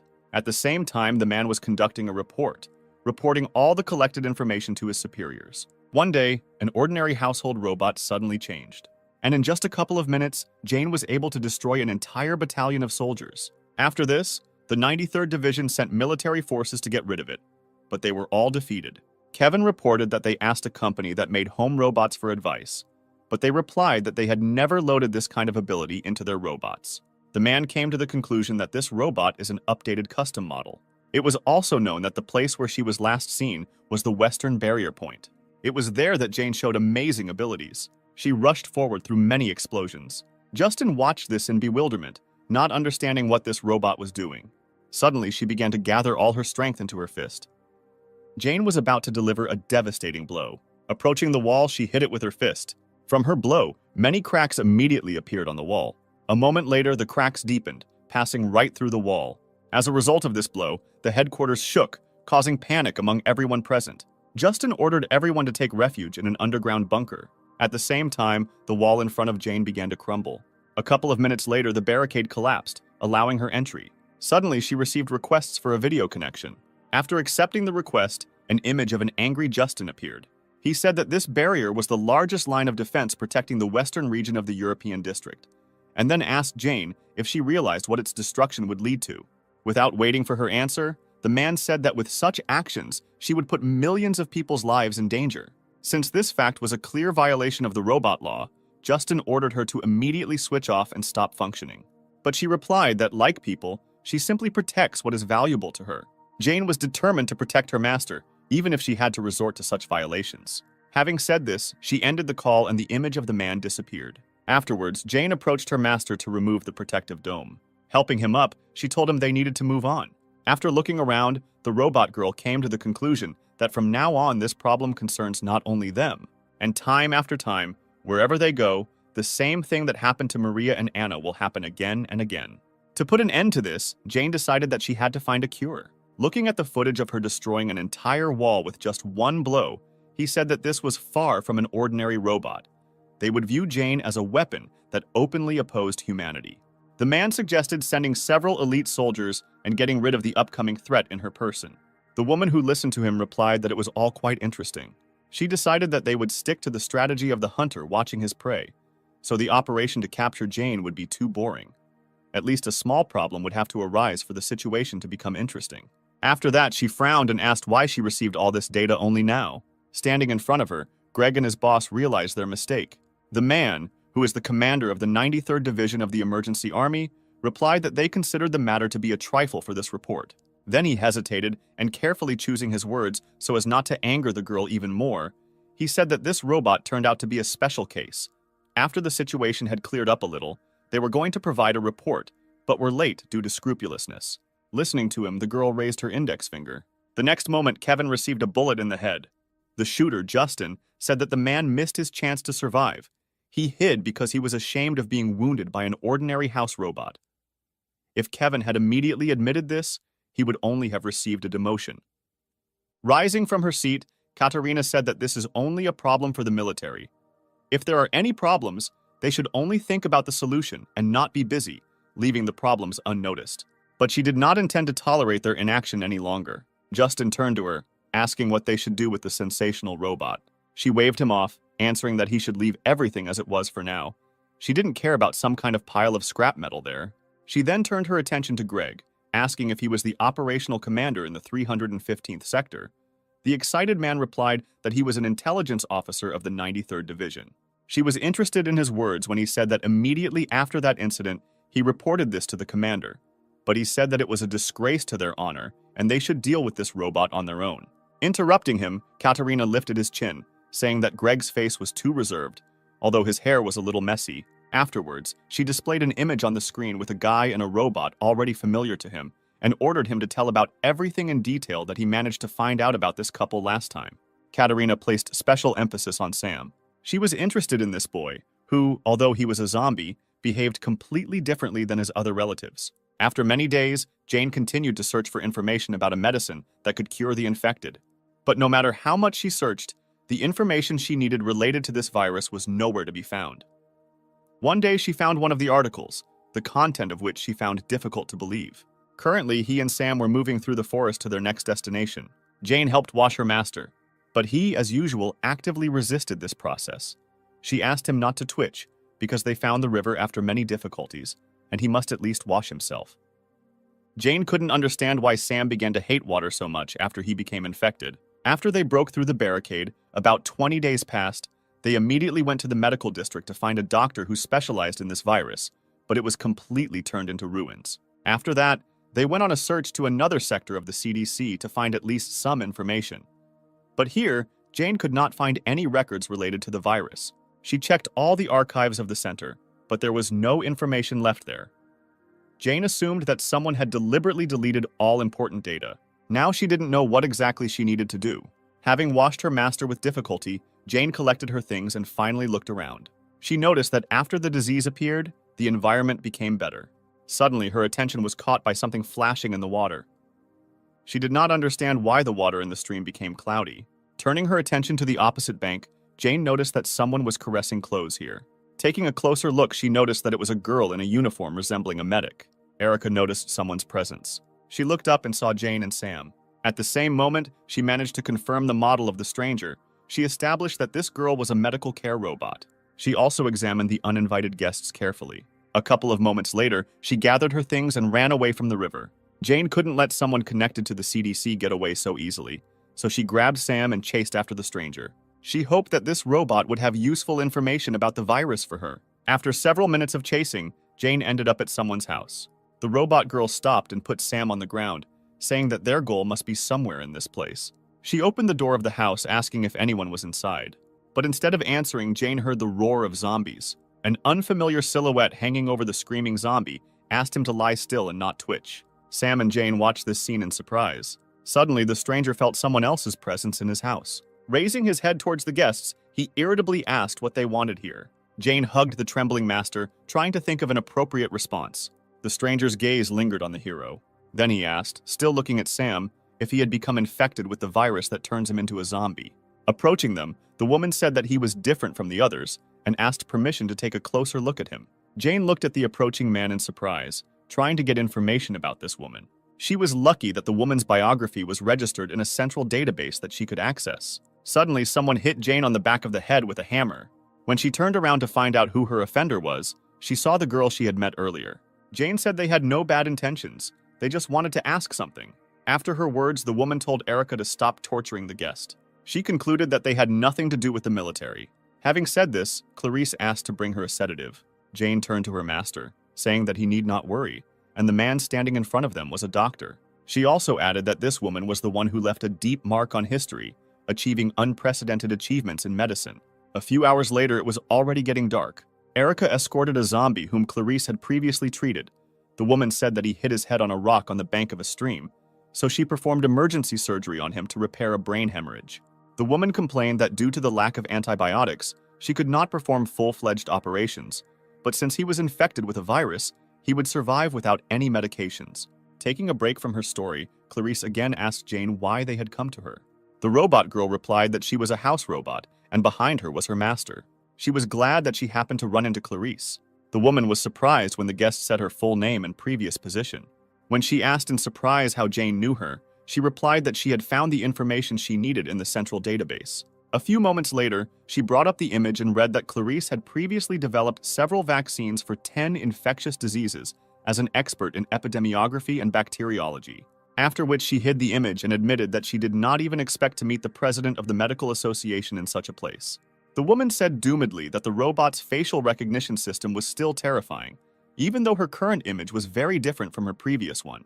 After which she turned to Jane, suggesting that she had a lot of questions. Taking the liberty, she voiced the question that Jane thinks about most often, namely, why Sam manages to think straight and whether there is a way to recover from the virus. The robot girl looked at Clarice enthusiastically and confirmed her guess, saying that she was indeed looking for a cure. Jane shared the assumption that her owner has antibodies to the virus, and if Clarice can study it, then more accurate information about this can be found out. After listening to her, the woman scratched her head thoughtfully. Afterwards, she said that Jane should just give up because there is no way to cure this virus. The woman explained that this virus is not a disease. Jane was surprised to hear something like that and asked what it was. Clarice exhaled heavily. The robot girl said that they had come a long way here and asked the woman to tell everything she knew. At the same time, Katerina was drinking tea on board her ship. She praised the aroma of the tea, saying it suited her perfectly. Greg, who became her secretary, hesitantly turned to Katerina. He said that 2 days had already passed since she took the command ship for a sortie and recalled that Kevin asked her to tell him their destination from time to time. When the girl asked what the point of their appointment was if they couldn't enjoy a cup of tea without looking back, Greg asked what they would do if she was reprimanded. Katerina exhaled tiredly and said that he was saying very strange things after she saved Greg from being shot. Then she took off her glasses and looked at him irritably, asking a question about who, in his opinion, would dare to reprimand her. Then she exhaled and asked her to tell Kevin to just be on guard until he received his orders. Suddenly, she saw something in the glasses that caught her attention. Looking closer, she saw the same robot girl and her owner in the company of Clarice. Katerina was glad that they had finally made contact. At the same time, Clarice talked about how the virus is not a disease, but an evolution. Surprised, Jane asked what this was supposed to mean. The woman replied that it was similar to how a monkey evolved into a human. She explained that initially evolution would have taken 250,000 years, but now, due to some external interference, people are in a state of rapid development. Unreasonable aggression, loss of sanity, and increased physical capabilities are a few distinctive characteristics that appear only in the infected. But the most remarkable characteristic among all is that the infected can survive even without food. Based on the results of the research, it was established that zombies are superior to humans. Their cells are still in the process of dividing. Even if they do not eat, the infected continue to live. They do not attack humans because of their natural instinct to increase their species. Ultimately, Clarice came to the conclusion that curing this virus would be akin to turning a human into an ape. She explained that the reason Sam is able to maintain a modicum of sanity is not because he has antibodies, but rather he is simply a mutant. That's why Clarice said Jane should give up. Afterwards, the woman headed back to the house, saying that she should know the procedure for exterminating the infected around the world, and using this information, she should take Sam and hide, continuing to live where no one would find them. This is the best that Jane can do for her master. After listening to her, the robot girl suggested that perhaps this virus should be studied not from the side of pathology, but from genetic engineering and biotechnology. Jane said that they would head to the best research institute in Sector 23. After that, she bowed, thanking Clarice for the useful information. The woman asked her in bewilderment if she really was a robot, and if she was really not capable of doing calculations. Jane replied that she had checked everything several times since the beginning of their journey. She agreed that the probability of success was almost zero, and there was no way for an ordinary robot like her to do something that even a doctor like Clarice couldn't do. But Jane was not going to give up so easily, because she is the only family Sam has. Smiling sadly, she said that the best thing she can do now is not to hide, but to find hope. After her words, Clarice remembered her past when she was still working in the laboratory. One of her colleagues said that they are obliged to announce that the evolution of humanity is now happening, and they cannot correct it no matter what. But Clarice objected. They could not stop there, because this is where the best doctors from all over the world are gathered, and if they give up, then millions of people are doomed. Hearing her words, other workers came up, saying that if it was said that something was impossible, then that meant that it was impossible, period. None of her colleagues supported her. Clarice realized that she could not convince such a large number of people alone. Taking off her ID cards, she was informed that the result of the popular vote had been announced, and 97% supported the idea of a U-200 boy, U-200 be killing the zombies. Eventually, everyone left, leaving Clarice alone. Remembering this, the woman laughed. She said that a robot that truly cares about its owner should really be like that. Clarice apologized for her callousness, saying that she really wanted to see such determination again. Then she invited Jane to come inside, intending to show her something interesting.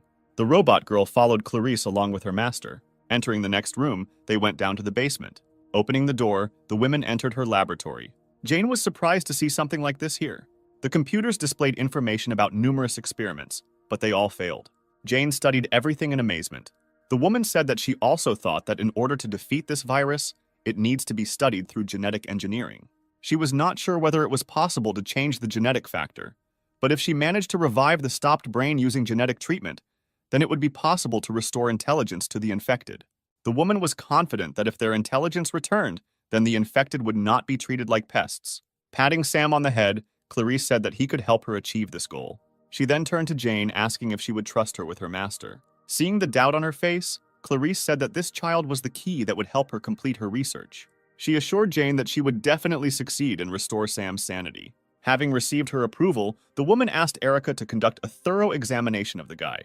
Encouraged, Jane asked Erica to take care of her master. She nodded and went to perform her duties. Seeing Jane's confusion, Clarice informed her that Erica's language system was broken, so she could not speak, and her expression of emotions was also severely limited.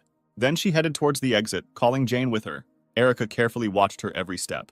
As soon as she took Sam behind the screen, she immediately pounced on him, squeezing her fingers at his neck. She watched as the hero began to choke. A few moments later, Erica opened her fingers, letting go of Sam. As soon as he regained the ability to breathe, he began to gasp for air. With her head down, Erica stood over the guy like that for some time. Suddenly, she said something quietly, but Sam did not hear and looked at her in confusion. Raising her head, Erica repeated, telling them to get out of here. A week has already passed since that day.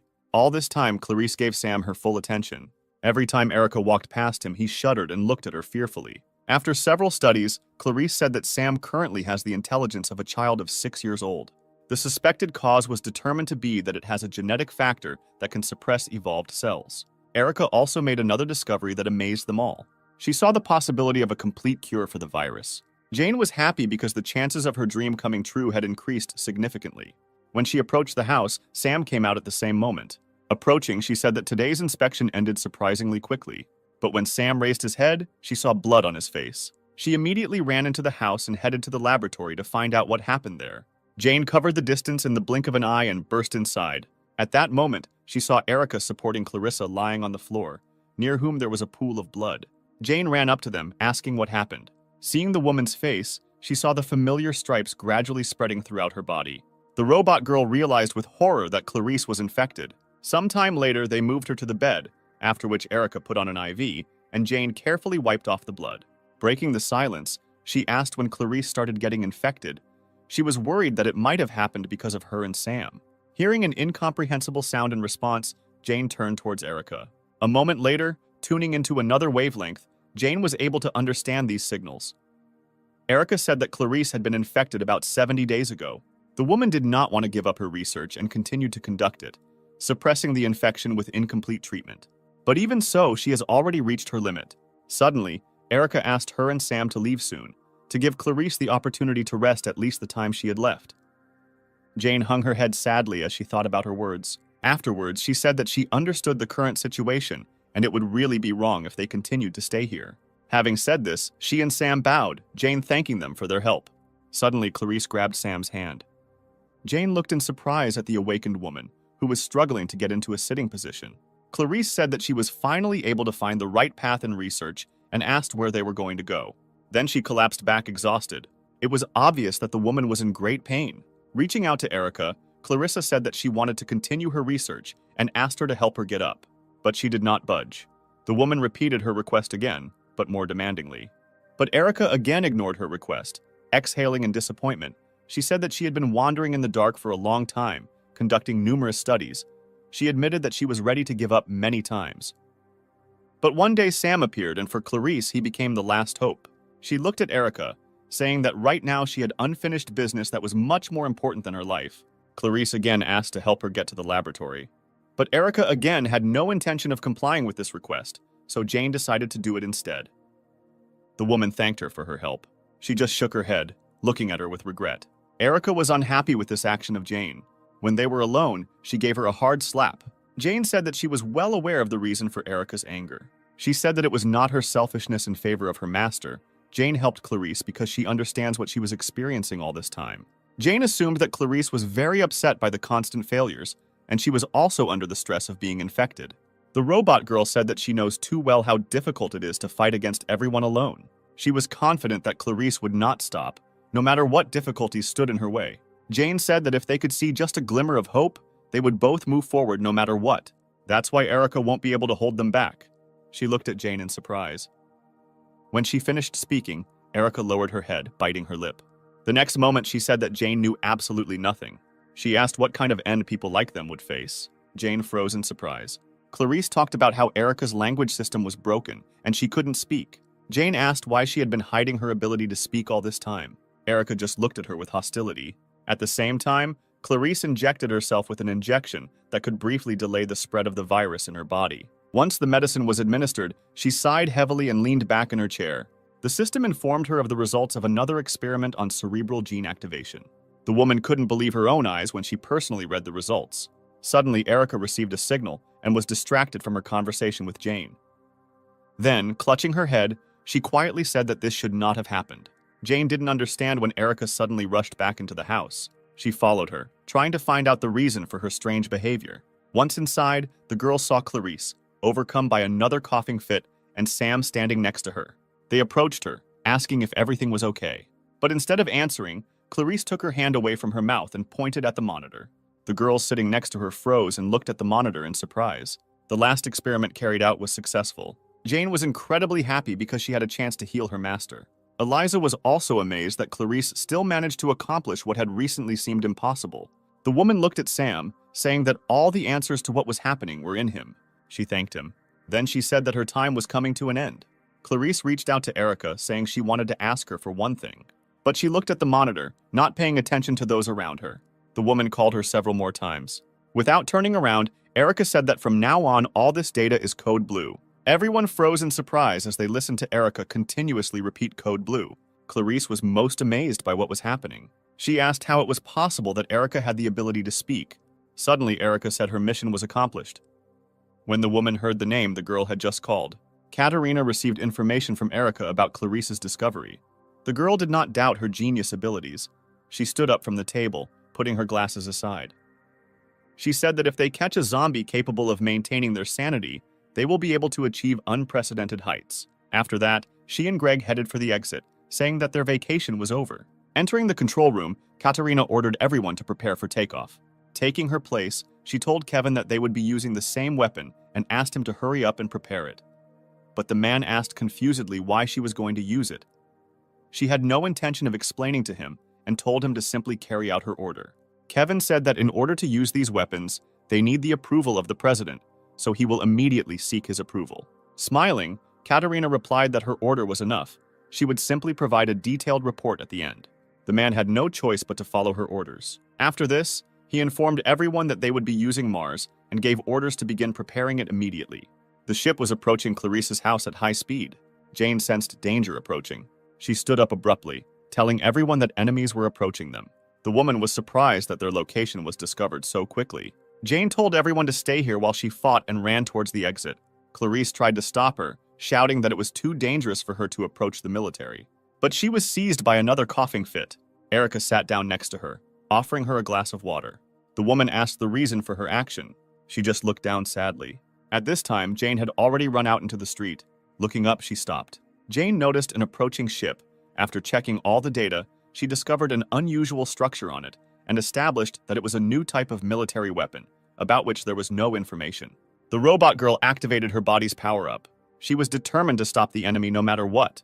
The next moment, Jane jumped into the air towards the ship. In a few leaps, she was right in front of him. The weapon was already fully loaded and aimed at her. A moment later, a shot was fired. Jane realized that Clarice's research was the hope for all humanity, so she was obliged to protect her. Putting her hands in front of her, she created a protective barrier. The moment Jane appeared in their field of vision, the image from the cameras was transferred to the screen. Katerina's expectations were confirmed. It was obvious that the safety of the owner was paramount for this robot. Then she ordered Mars to be activated. Jane managed to create a large energy barrier. Katerina wondered if this robot could survive an attack from Mars. While in the laboratory, Sam, Erica, and Clarice heard loud noises outside. When the energy charge approached Jane, she covered herself with a barrier, not allowing it to pass further. With every second, more and more damage appeared on her body. She made a mistake in her calculations and realized too late that she was not able to contain such a large amount of energy. A few seconds later, there was a powerful explosion. At that moment, Clarice walked outside with Erica and Sam. She didn't understand what kind of light it was. When the bright flash from the explosion faded, the unconscious Jane flew down. Her body fell a few meters from the house. She did not respond to their screams, and small currents passed through her hands. Frightened, Sam and Clarice rushed to her. On the screen, you could see the boy lowered himself near the body of his robot. Kevin couldn't understand how an ordinary robot managed to stop a bomb that could destroy an entire mountain belt. Getting up from her seat, Katerina said that all robots are designed the same way as super soldiers. The girl suggested that today they could get more useful information. Turning to Kevin, she said that the most important skill of a commander is accuracy in assessing enemy capabilities. Then she ordered the hatch to be opened because they were going down. At the same time, Clarice and Sam sat next to Jane's motionless body, hoping to get at least some reaction from her to their voices. Suddenly, a huge shadow loomed over them. Clarissa looked up to see what it was. The enemy ship stopped right above their small group. Suddenly, the mechanism was activated. A few moments later, a cabin with military personnel was descending. Clarissa froze in surprise when she saw a familiar face there. As she descended, Katerina kept her eyes on the woman. As soon as the cabin reached the ground, the doors opened, releasing the girl, accompanied by military robots, outside. Stopping in front of Clarissa, she smiled. Erica helped her up. Katerina spoke first, saying that she was glad to meet her old friend again. She noticed that her appearance had changed a lot over the past year. Without hiding her sarcasm, Katerina said that this image suits Clarissa much better. The girl looked at her in surprise when Clarissa asked why she was still following her. Katerina replied that being a commander-in-chief was not easy. Even if Clarice had committed a criminal offense, She could not simply arrest her. She reported that she received daily reports on every step of the woman standing in front of her. After listing some of the most significant moments in Clarice's life during this time, Katerina paused before continuing. She even knew the reason why the research laboratory was destroyed. When the government learned of the confidential information the lab had obtained regarding the virus, it had to be destroyed. Ever since the day Clarice got her scar in that dilapidated building, she had always been in Katerina's sights. The woman understood what she meant. Releasing her hand from Erica's fingers, she asked why she betrayed her. Erica responded that a word like betrayal was not quite appropriate for this situation because she was property that belonged to the government from the very beginning. Clarice's eyes widened in surprise when Erica said that she had been given 2 orders as a government robot. The first of which was to act as if her speech system was damaged to prevent information leaks. And the second order was that she needed to deliver an infected person who was able to control his mind at least partially. Clarissa couldn't believe that this had actually happened. Having finished her story, Erica headed towards Katerina. The woman was again overcome by a coughing fit. Hearing this, Erica turned around and looked at her with regret. But she didn't dare to approach and turned away. Wiping the blood away with her hand, Clarice said she should have known she wouldn't have been let go that easily that day. Katerina only smiled slightly. Clarice looked up and assumed that the first phase of the project would soon be completed. She knew that the Venus project was aimed at destroying the virus. The woman remembered very well the day she first heard about Venus. In 1976, a meeting was held at the General Staff. Some have put forward the idea of immediately destroying all infected people. But Clarissa objected, saying that this was too much even for the government. She suggested that they try to find another way to get rid of the virus by isolating the infected for a while. Clarissa tried to convey to them that the victims were still human, but the Secretary General dismissed her words as nonsense. He reminded that everything had already been decided by the previously held national vote, and there was no point in discussing it again. 93% of society supported their policy. The man blamed Clarissa for the fact that this situation arose due to her incompetence. On her orders, the medical community did not warn anyone about the impending disease. She interrupted him, correcting the vote result he had given earlier, which was 76 to 24%. Clarissa said that this was the result of a private survey conducted by the World Medical Society before the national vote. She said the results were similar, but the difference in scale was too great. Looking at Tom, Clarissa seemed to state rather than ask that the voting results had been rigged. After her words, the man jumped up from his seat. He asked her what evidence she had to be able to say this nonsense with such confidence. Clarice ignored him and turned back to the council members, telling them that there was no point in exterminating the infected. She argued that the virus has recently been spreading across the continent and infecting people, which means that there is another source of infection somewhere, in addition to the main infection from those infected. Katerina, along with everyone else, listened to the medical society president's suggestion that the source could not be found so easily, and no matter how many infected they killed, at this rate they would not be able to stop the virus. Clarissa also said that they are currently developing a new treatment called genetic factor therapy. She assured everyone that she would be able to show significant results within the next 6 months. But Tom interrupted her, saying that Clarissa had been raving about her impossible project for a long time. The man spoke out against it, saying that they could not let the situation in the world slide for 6 months. Suddenly, the owner of the company Dom Oz, which develops robots, intervened. He said that his company had long ago begun to develop a plan for quarantining the infected using robots, providing them with all the necessary means. If they are allowed to act immediately, they could quarantine 80% of those infected in just 2 months. Clarissa thanked him for his detailed explanation. She then went on to say that the current epidemic is the worst in human history, and if the government takes control and publishes a plan, they can regain the people's trust. She suggested immediately requesting the settlement fund from the president. Andrew intervened again, saying that this idea would not work. He explained that the settlement fund had already been requested, but the president had immediately rejected it, and Clarissa was shocked to hear this. She asked why the president rejected the plan. Andrew stood up from his seat and walked away from the table. Walking around the table, he began his story from afar, saying that in Germany there was an old province ruled by a tyrant, and the fanatics of this province were fired with the idea of founding their own country. This country was planned to be called the Third Empire. While it was being created, their military spending increased, and soon after the World War began. Passing by Clarissa, the man said that the tyrant had one absurd dream in which the whole world was at his feet. After a pause, Andrew continued, saying that the tyrant had achieved his dream. At that time, the Third Empire had overwhelming military power. The tyrant could turn the entire world into countries under his control, or into ruins in just 2 years. Andrew frowned and said that their success was short-lived, and 4 years later the world united and the tyrant was executed. Thus the Third Empire collapsed. Spreading his arms out to the sides, the man summed up that the World Governmental Union was created to govern the entire world. Clarissa asked in bewilderment why he decided to tell about it now. He stood for a few seconds thinking about something. Afterwards, Andrew turned around and said that the union that had been created was still unable to cope with the consequences of the irrational global integration. The integration of the new currency led to the current state of inflation. Mass uprisings also began to occur throughout the world. Andrew did not forget to touch on the environmental problems that arise due to rapid population growth. Even the problems of mass unemployment were caused by the technological revolution associated with the advent of robots. That is why Andrew believed that the government was on the verge of collapse. And in the current situation, it cannot cure the infected and take any measures.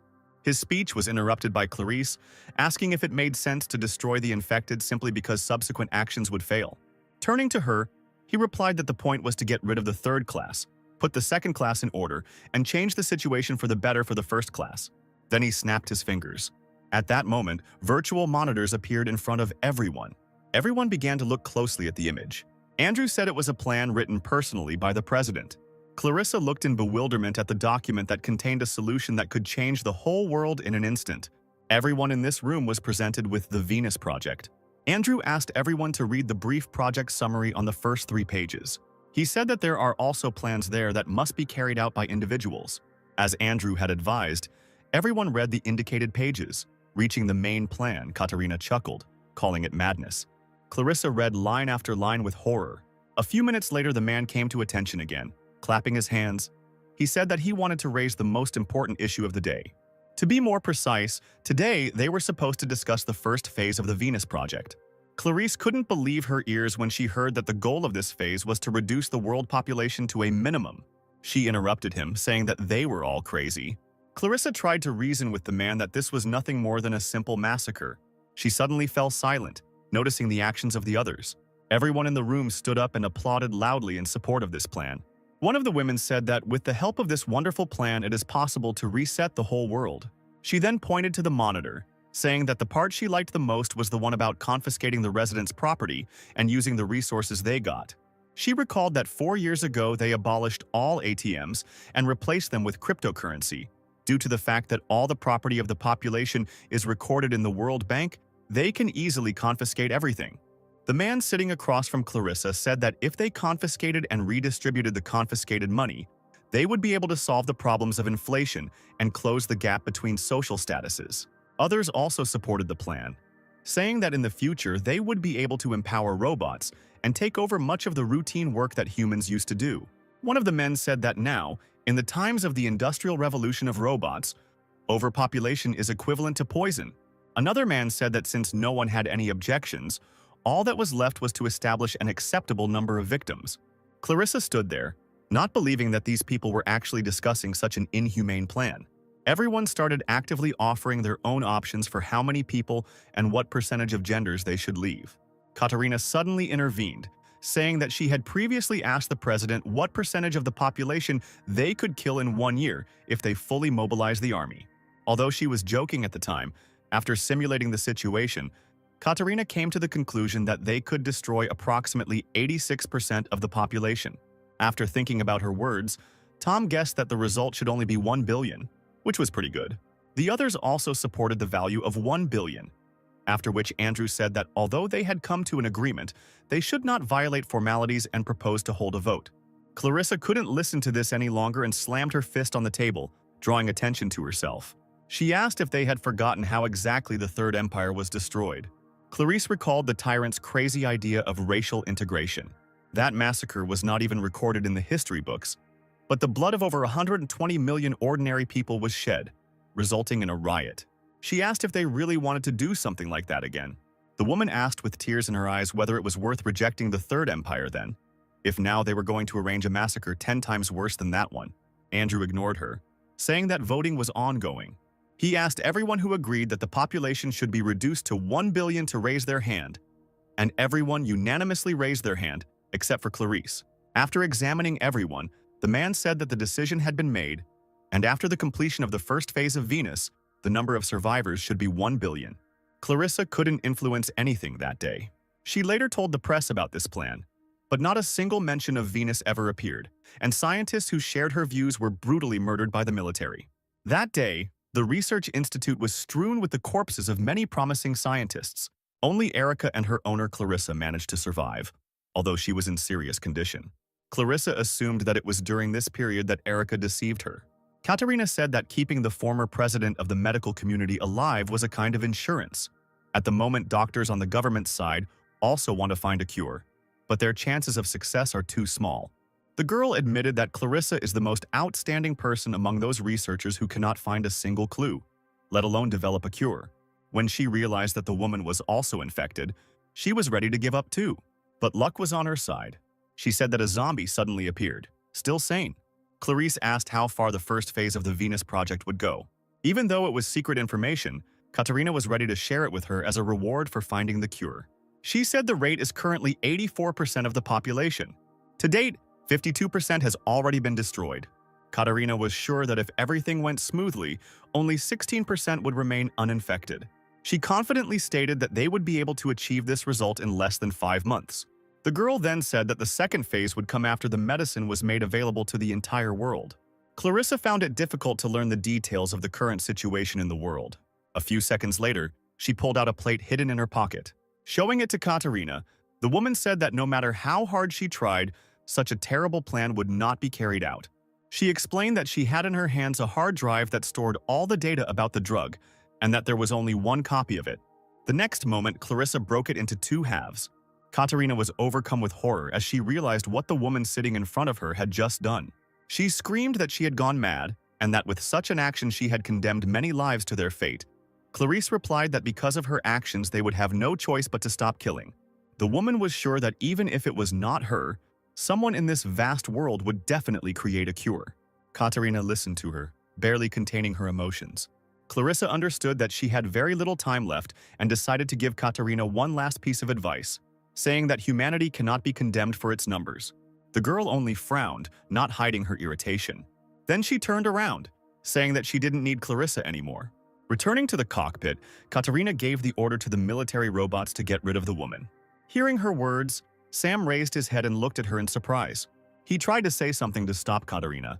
Realizing that he would achieve nothing this way, the hero tried to shout to Jane, but she didn't react to his voice in any way, and then Sam began to shake her body. At the same time, Jane's automatic recovery mode loading was activated. The energy core has already been restored by 30%. The robots have already approached Clarice. She just closed her eyes, resigned to this ending. The next moment, the woman heard a gun being pointed at her. But when nothing happened for a few seconds, she opened her eyes and looked ahead in surprise. The robot said that he could not attack her because it would be against the law. Hearing this, Katerina began to laugh quietly. However, the very next moment she laughed out loud without holding back. Turning around, the girl said that Clarissa had been very cute with that expression on her face just a few moments ago. Afterwards, she said that everything was exactly as she imagined. Nodding towards Erica, Katerina said that even though she hadn't received the data on the cure directly, that didn't mean she had lost. The girl said that all this time there was an excellent robot with Clarissa. After her words, Erica disconnected the part from her device, which she used to communicate with Jane last time, and handed it to Katerina, who said that copying the data at this time was even easier than taking candy from a child. Clarissa was shocked by this and shouted at Erica not to do this because this information must not fall into the hands of the government. At that moment, a sharp flash of pain pierced her. Another attack meant that the effect of the previously injected medicine had ended and the disease began to spread further with accelerated force. The woman curled up on the ground with pain piercing her entire body. Looking at this picture, Katerina assumed that the virus was gradually beginning to take over her mind. Smiling, the girl said that very soon Clarice would evolve into a monster, but since she had taken a significant step towards creating a vaccine, the woman should not have any regrets. An excited Erica rushed towards Clarissa. Sitting down next to her, she asked her how she was feeling. Turning around, Erica asked Katerina to fulfill her promise and keep her word. She reminded her that the girl had promised her that if the mission was successfully completed, she would save Clarice's life. Shielding her mistress with her body, Erica said that she would soon become a zombie and then she would no longer be able to tell anyone any secrets. Erica begged Katarina to keep her promise. Looking at this scene, the girl remembered the past. A year ago, this robot begged to save Clarice in exactly the same way. Snapping her fingers, she replied that she never forgets her promises. After a pause, Katarina said that, unlike robots, people can lie. Erica looked at the girl standing in front of her in surprise. The next moment, multiple shots pierced her body.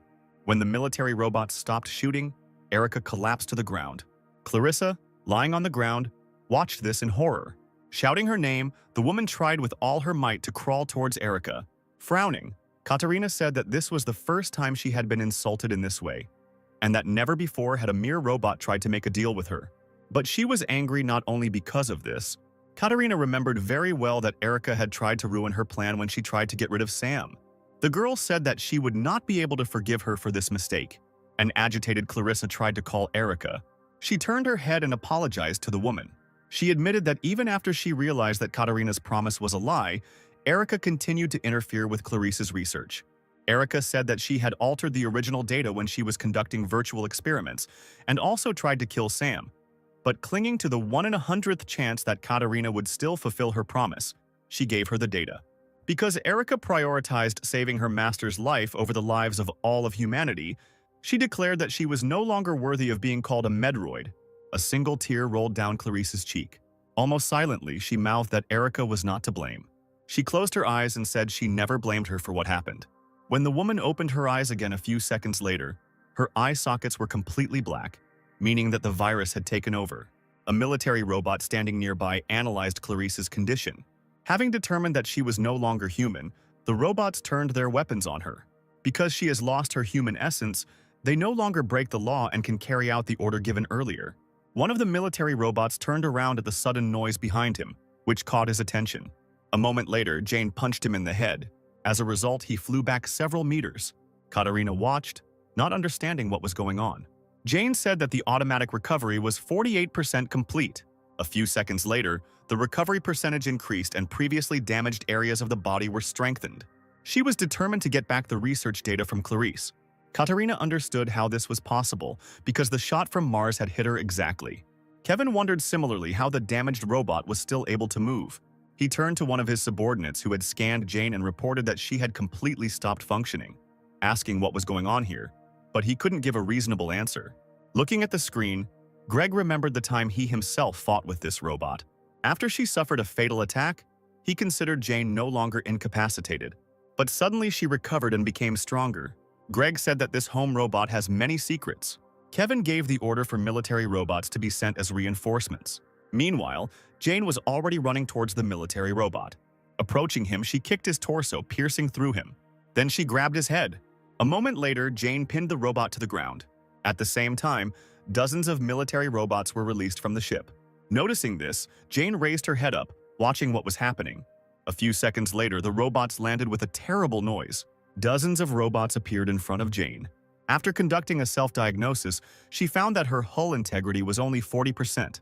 Her goal was to get close to Commander Katarina and return the data on the medicine that could cure the virus and then escape from the current situation.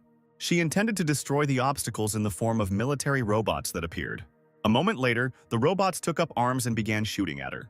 But Jane deftly dodged the bullets, moving at high speed. Approaching one of the robots, she cut its body in half. Jane threw the other one back with a kick to the stomach. Clarissa and Sam watched in amazement as the boy supported Jane with all his might. The woman managed to retain the remnants of her sanity, and she was aware of the situation that was happening. Jane fought desperately against the military robots, trying to fight her way to Katarina. Kevin, who was watching this, felt a lot of tension. He realized that ordinary military robots were not enough to deal with Jane. He asked a subordinate if they could carry out an air attack, but was told that it was not possible at the moment. Greg had been closely watching Jane's movements all this time and analyzing the situation. At some point, he shared his observations, saying that she had become weaker than before. At that moment, Jane herself was trying to fight off the robots that surrounded her from all sides. Greg explained that her movements were not as fast as last time, and he assumed that she had not yet fully recovered from Mars's shot. Suddenly, one of the military robots grabbed her hand. The next moment, Jane lost that limb. She frowned, realizing that losing her arm at a time like this could make the situation critical. Despite this, Jane continued to attack her opponents with her remaining hand. The war robots raised their weapons again and pointed them at her. This time, she was unable to escape the shelling. The system warned Jane that the power core had been damaged. With each passing second, the integrity of her hull was rapidly deteriorating. A moment later, the visual sensor was also damaged and the self-healing process was forcibly stopped. With difficulty, Jane managed to catch the sound of approaching footsteps. Before she passed out, she saw Katarina's silhouette stopping in front of her. The girl was pleased with what she saw in front of her. She was amazed that she fought so desperately to match a human. Slowly raising her hand, Jane said that her target was approaching. She reached out to Katarina, who was standing next to her, repeating that she had to return the data. But Jane fell before she could reach her goal. Katarina looked at her indifferently. A moment later, she admitted that Jane had managed to surprise her because she had the ability to self-heal, which is built into only super soldiers. She then turned around and ordered the military robots to take Jane with them. The girl planned to give it to Andrew from the House of OZ for analysis. She was interested in who was the creator of this model. Sam jumped up from his seat and ran towards Jane. He approached her in a few seconds and intended to attack her from behind. But Katarina turned towards him, feeling threatened. She managed to dodge Sam's attack and his fist flew into the ground. She was surprised that he decided to attack her. The boy, who retained his mind after being infected, interested the girl no less than his robot. The next moment, she gave a signal to the military robots. Katarina said it would be better if she captured it herself. Drawing her sword, she said that to complete this task, she did not need to leave Sam's arms and legs intact. At that moment, he rushed at her. She pointed the blade of the sword at him. But a few moments later, the boy froze in surprise, never having reached Katarina. Clarissa made it in time, standing in front of Sam and taking the blow herself. Katarina didn't have time to stop and the blade passed over the woman who suddenly appeared. She gritted her teeth from the pain coming from the wound she had received. A moment later, she screamed that the pain the patient was experiencing was equivalent to death. The girl was amazed that Clarissa managed to retain the ability to speak. Suddenly, the woman approached Katarina, saying that she should feel this pain properly. The next moment, she bit her cheek, tearing off a piece of skin. Because the girl suddenly recoiled, her cap fell to the ground. When Clarice looked at Katarina's face again, her eyes widened in surprise. She asked what caused the woman to react like that. She asked if the zombies didn't like the artificial flesh of the mechanical doll. Looking at Clarice's surprised face, Katarina said that it was a doll that could synchronize with brainwaves, designed to protect important people. She explained that artificial intelligence does not have a conscience.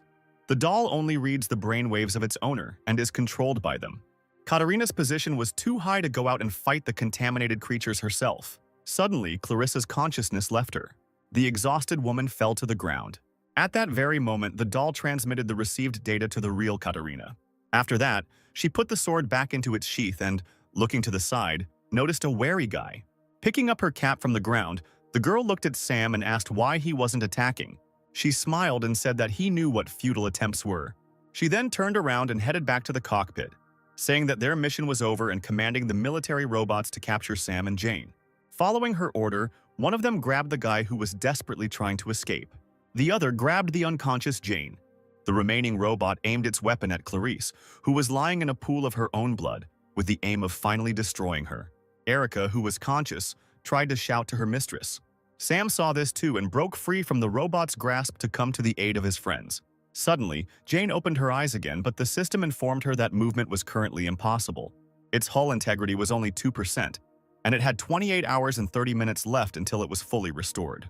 A moment later, the emergency program was launched and, based on the results of scanning the surrounding area, a humanoid robot was detected at a distance of 25 meters.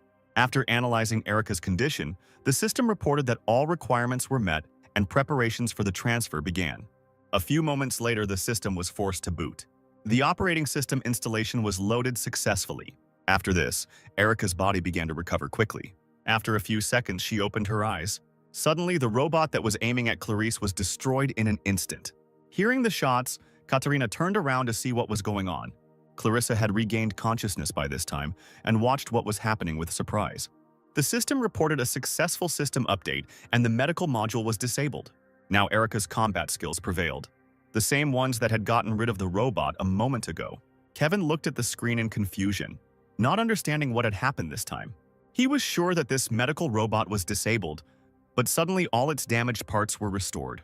Katarina felt the same bewilderment at what was happening. Erica applied the cloth, wiping Clarissa's wounds. She said she managed to stop the bleeding.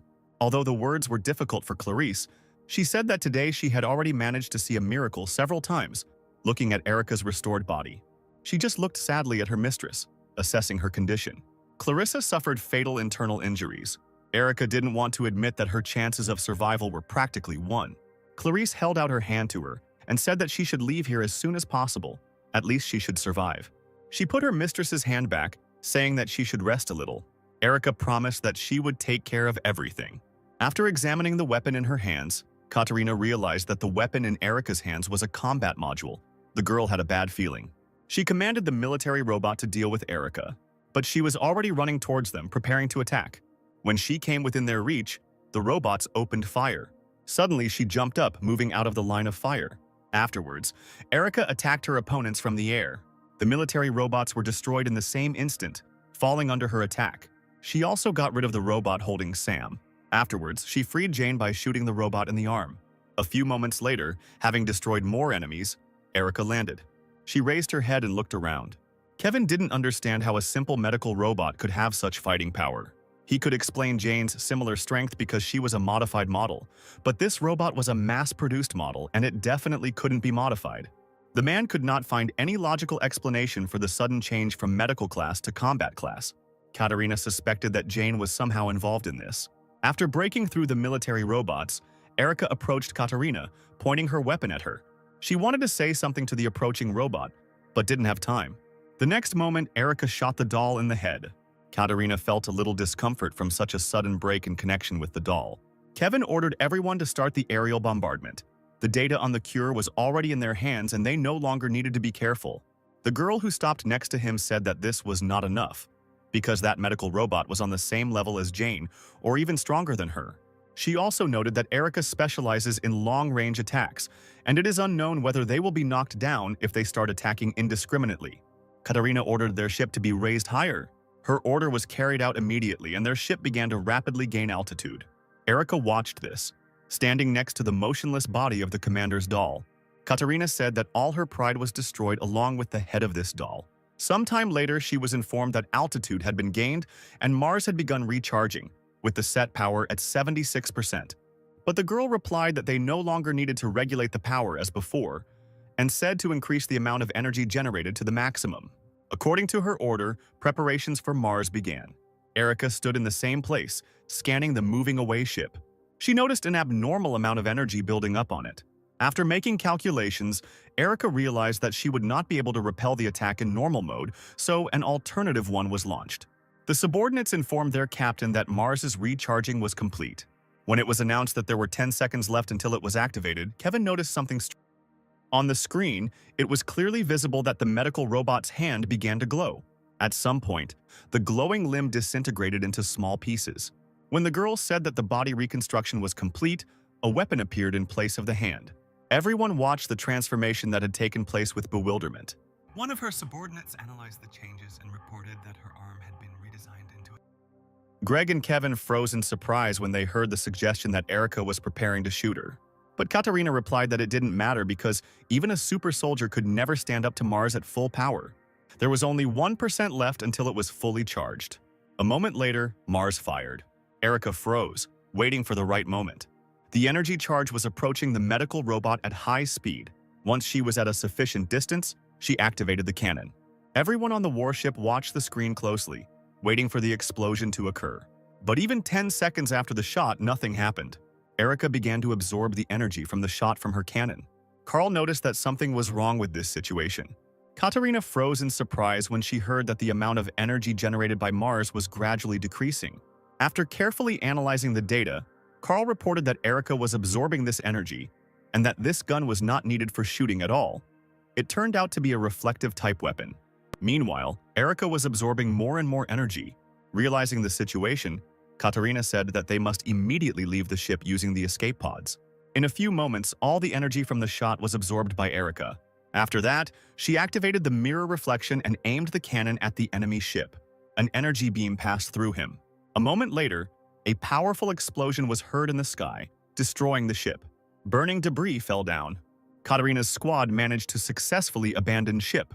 Kevin, sitting next to her, said that it was only because of her quick decision to evacuate that they were able to leave the affected area without any casualties. It was noticeable that the girl was very nervous. She asked what happened to the data received from Clarissa. Kevin hesitated and after a long pause replied that they were stored on the server of the destroyed ship. She bit her lip until it bled in frustration, realizing that they had lost very valuable data. Katarina took out her anger on the chair, hitting the armrest. She then said that they should head to the House of Oz headquarters, but a surprised Kevin asked if they should first return to their headquarters to report on the current situation. Katarina replied that they would first visit the House of Oz. She had to find out what was wrong with these robots. If they left things as they were, the situation could get out of control. The girl was sure that if Andrew took on this case, he would definitely find the answer to what exactly these robots were. She was especially interested in the engineer who created Jane. Once the enemy ship was destroyed, Erica deactivated the cannon and returned her cuckoo to its original state. After that, she ran to Clarissa. Approaching her, she took the woman in her arms, saying that she would definitely cure her. But she extended her hand to her, saying that she was fine. Clarissa said that Erica should have figured it out by now. Due to the wound she received, even with the regeneration provided by the virus, she still won't survive. Erica tried to object to her, but she was interrupted. Clarissa asked to be put back on the ground. When her request was not responded to, she said she wanted to tell Erica her story. She had no choice but to fulfill her mistress's last wish. After 26 hours, Jane recovered and opened her eyes. Looking at the ceiling, she realized that she was in Clarissa's house. Remembering the circumstances under which she passed out, she began to worry about Sam. She didn't even have time to get out of bed when a happy guy hung over her. He immediately rushed to hug Jane, who had woken up. She stroked his head and said that she was fine. Sometime later, they left the house together. Once outside, Jane froze in surprise. She saw a restored Erica with a bouquet of wildflowers in her hands. Turning around, Erica, surprised, asked if Jane had recovered. She replied that she had only recovered halfway, but that it was enough to function normally. Suddenly, she noticed something that made her gaze fill with sadness. A few meters away from her, a wooden cross was erected, marking the burial place of Clarissa. They all walked up to him together, after which Erica knelt down and placed the collected flowers on the grave.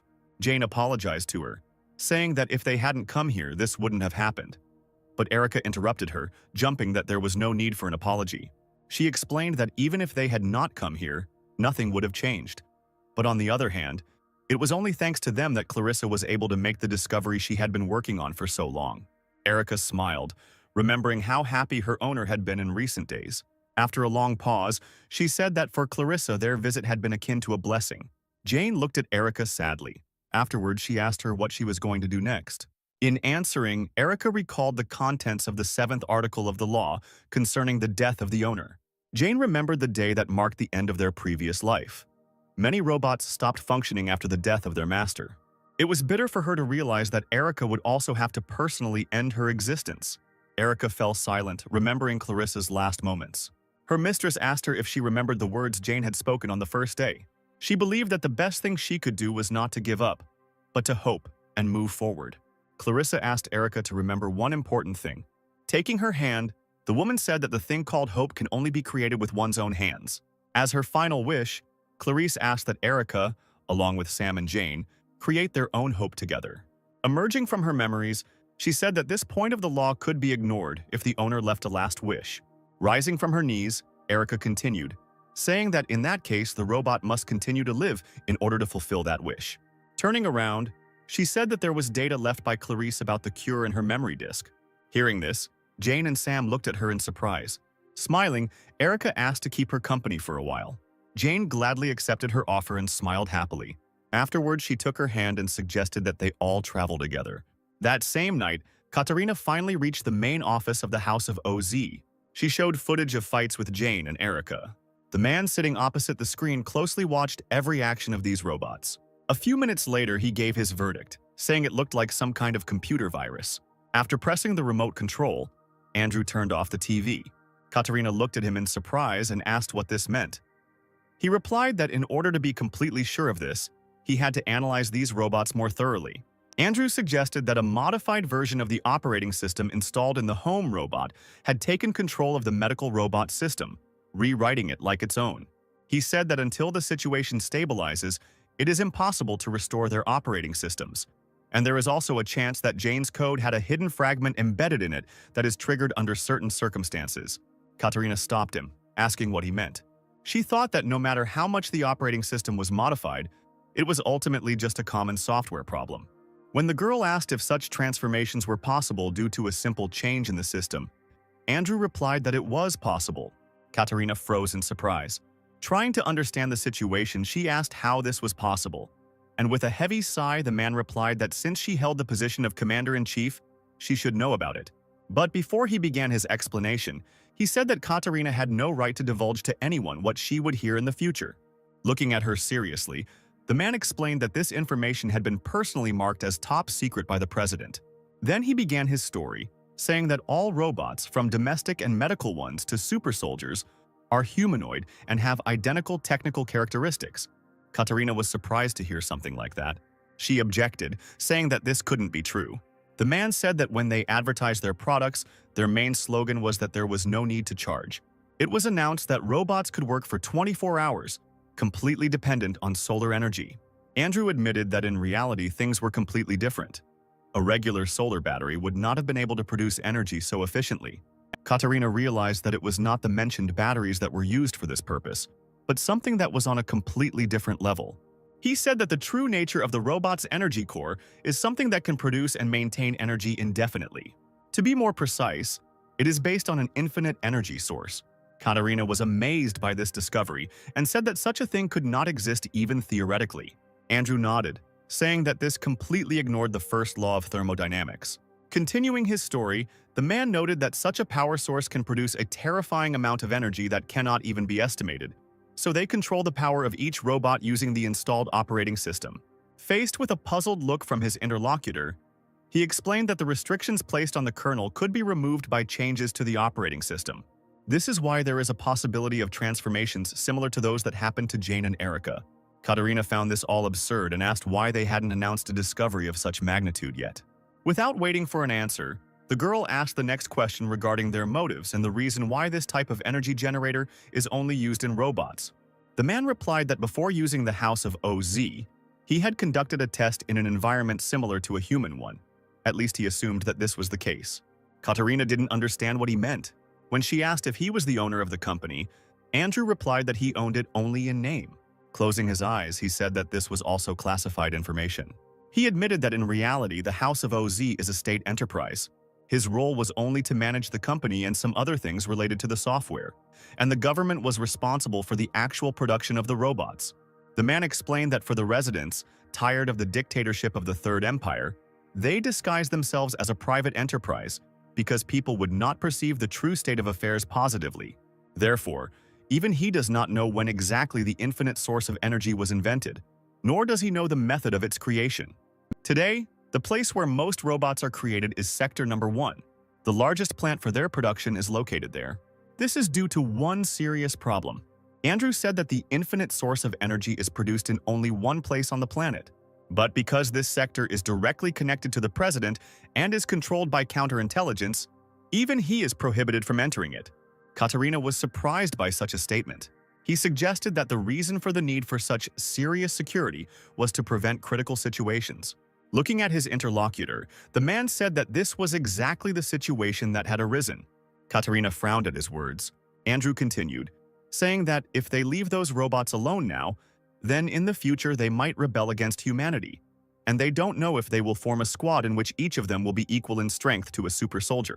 Having thought over the current situation, the girl tried to guess what consequences awaited them from the fact that the infected person was the owner of such a dangerous power. Standing up from her seat, she thanked the man for the information he had given her. As she was heading towards the exit, she suddenly turned around because she remembered another unasked question.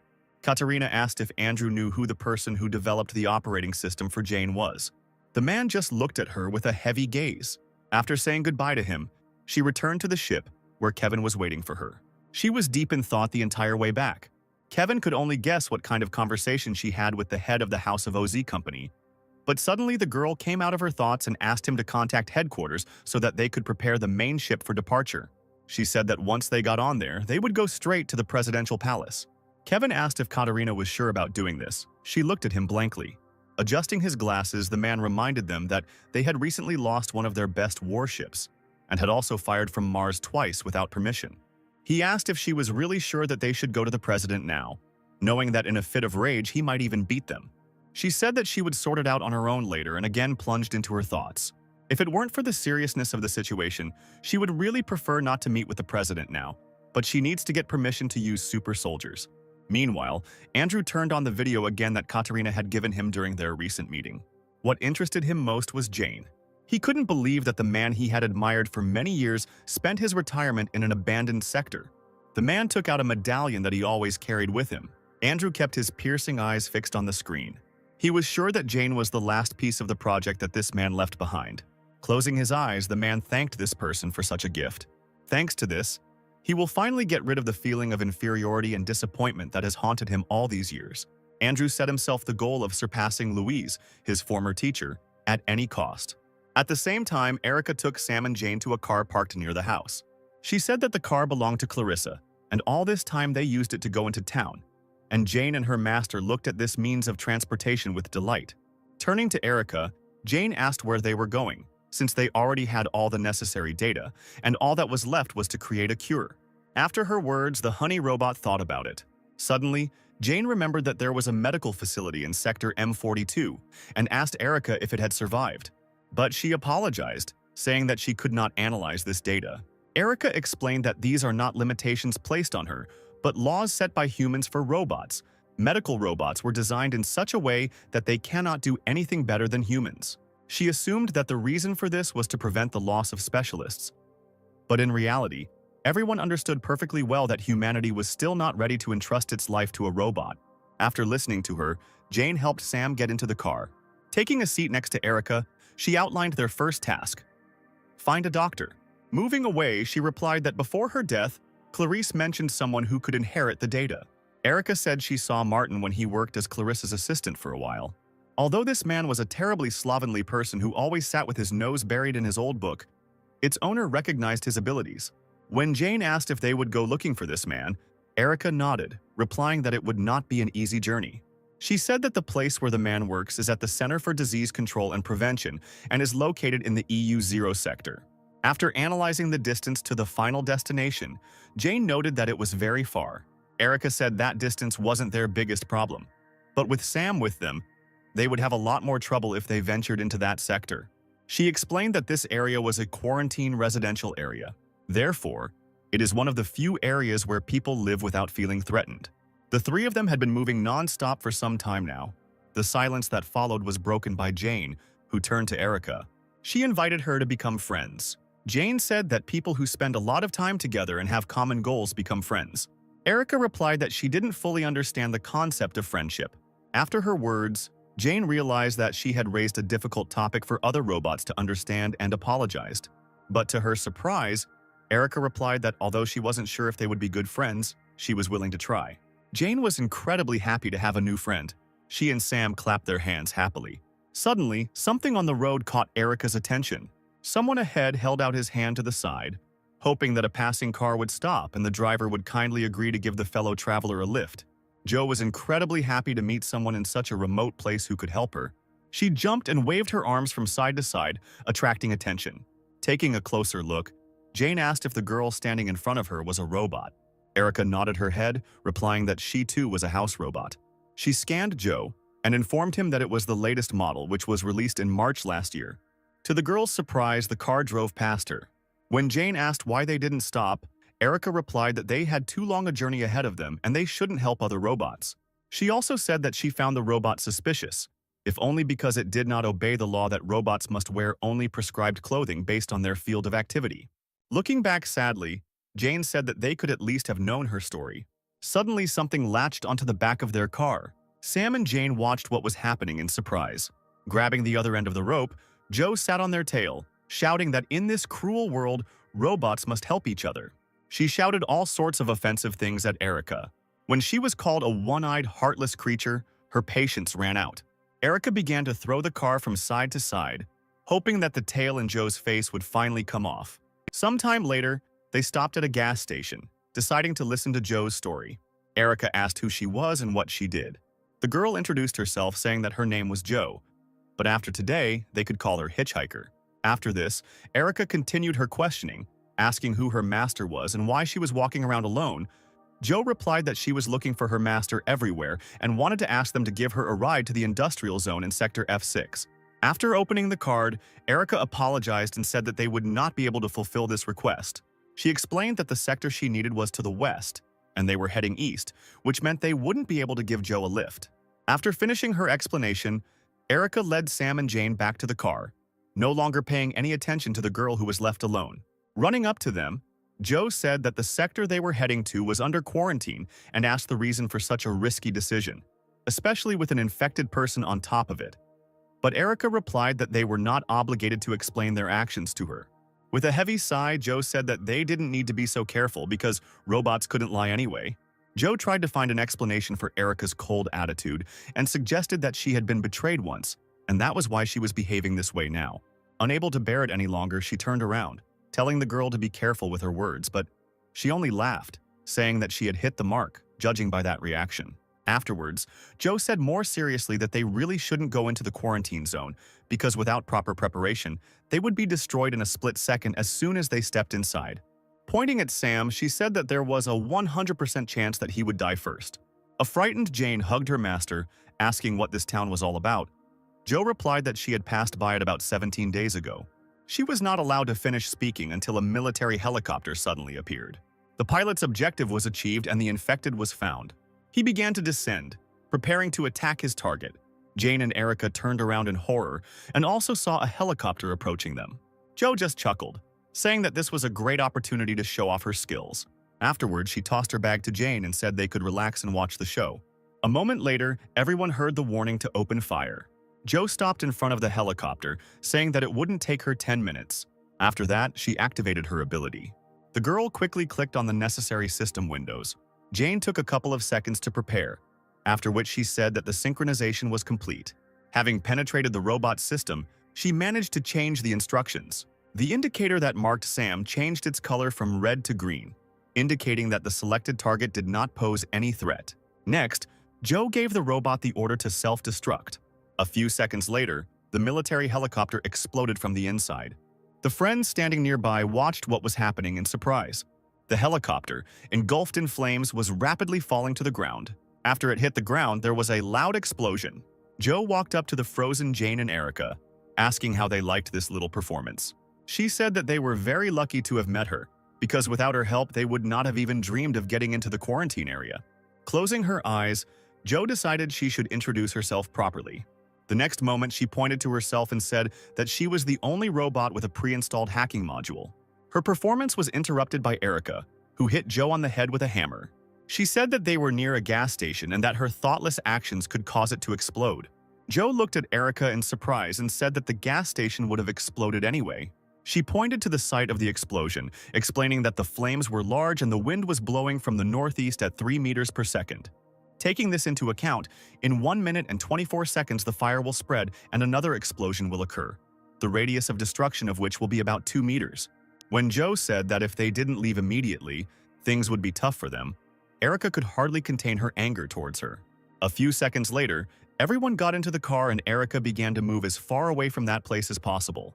At the same time, Katarina reached the presidential palace. She walked with Greg through the long corridors to the president's office. But the man could not hide his poor condition as he followed the commander. Turning around, Katarina asked what was wrong with him that he looked so sick, but he replied that he was fine. Afterwards, he asked hesitantly if they were going to visit the president. The girl replied that they were and asked what was worrying him. Greg asked why he had been chosen to attend such an important event and not her chief secretary. She replied that Kevin was still writing reports for the main office, so he didn't have time for anything else. Afterwards, Katarina asked why Greg suddenly had such questions and suggested that he didn't like being there. But the man replied that everything was completely wrong. She smiled and advised him not to be so tense, because the president was a human being just like them. Suddenly, another person appeared on the way. The guy, being the president's chief security officer, immediately recognized Katarina and, saluting her, greeted her appropriately. Greg would have been surprised to see a young lad here and would have assumed he was a new recruit. But when he looked at his uniform, he noticed 2 stars sewn on it. After this, he followed Siegfried's example and also saluted him, which caused Katarina to look displeased. The next moment, she gave him a slap on the back of the head. The girl asked if he knew the basics of relationships between subordinates and superiors. Katerina said that as long as he was with her, he did not need to salute. Rubbing the bruised area, Greg apologized, saying that he was very nervous. Afterwards, the girl approached Siegfried, who was blocking their path, and asked him to move away. He bowed low, apologizing for his rudeness. Stepping aside, the guy asked permission to examine Katerina, because by order of the president, carrying weapons inside was strictly prohibited. After his words, she, without further ado, took off her weapon and threw it to Siegfried, who deftly caught her sword and pistol. She said that this was all she had on her and forbade anyone to touch her even with a finger. The girl also suggested that he didn't need to conduct a thorough check to make sure she didn't have any more hidden weapons, and the guy just nodded, confirming her thought. Afterwards, Greg followed her example and gave Siegfried his weapon. As he caught up with Katerina, he thought about why the relationship between her and that guy was so bad. Suddenly, she said that if Greg suddenly met Siegfried alone, he shouldn't salute. She said that their honor was at stake. Katerina explained that this guy is not a person but a personal item of the president. Greg was surprised to hear that he was the only robot to have been honored with an officer's rank. She said that Siegfried's true nature was the most destructive weapon, the strongest ever created in human history. He was a super soldier. Turning around, Greg couldn't believe that he had a chance to see the most legendary robot, about which there were many rumors. Approaching the director's office, Katerina knocked on the massive door, announcing her arrival, and the man inside the office gave permission to enter. Meanwhile, Jane's company, with a new member, was moving towards Sector F6. Jane tried to find out as much information about the quarantine zone as possible, but Joe constantly dodged the question. She justified this by saying that once they got the information they needed, Erica would immediately throw her out of the car. After Joe approached her, asking if her suspicions were true, Erica did not deny anything, saying that she was too suspicious. After analyzing her manner of communication and appearance, Erica assumed that Joe had been illegally reprogrammed. When Jane heard that according to the law, such reprogramming of a robot is punishable by 30 years of imprisonment, she felt uneasy, because she too had been illegally reprogrammed. Erica also mentioned that the robots have the strongest security system in the world, and to reprogram it you need to be a world-class programmer. Smiling, Joe asked what she was trying to say with such hints. Erica said she wouldn't beat around the bush and would ask straight out. The next moment, she asked if Joe was a government robot sent to spy on them. But she just smiled, leaving the question unanswered. Jane intervened in their conversation, saying that Joe could not have been a spy. She explained this by the fact that from the very first meeting she acted as if she was seeing them for the first time, and pretending that this was not the case would be difficult for a robot, because they do not know how to lie. Erica suggested that these laws might have been rewritten in her system. Jane countered by saying that in all the time since the robots were released, there had only been 67 instances where a robot had had a law rewritten in its memory. But due to their nature, there had never been a single instance where Articles 1, 2, or 3 had been rewritten. She explained that if one of these articles is ignored, robots can become a threat to humans, and they should also take into account the security system. Thinking back to her last run-in with Katerina, if it were possible to rewrite the previously listed articles, it would be easier for her to reprogram Erica than to keep her silent all this time. Erica remained silent, not knowing how to respond to this fact. Joe praised Jane for her intelligence, since even she could not ignore the laws of the first article, as had been noted earlier.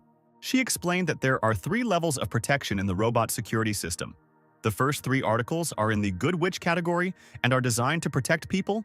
The Oscar category prevents illegal reflashing, and the Clid category. Joe admitted that her master had hacked her all the way to Oscar, but the Good Witch turned out to be much more complex, and no one would be able to hack her for the next 50 years. Erica was amazed by this man's abilities. When Joe mentioned her master's name, Jane looked at her with excitement, saying that he was a very famous person and his name was on everyone's lips. She told everything she knew about the Cheshire Cat.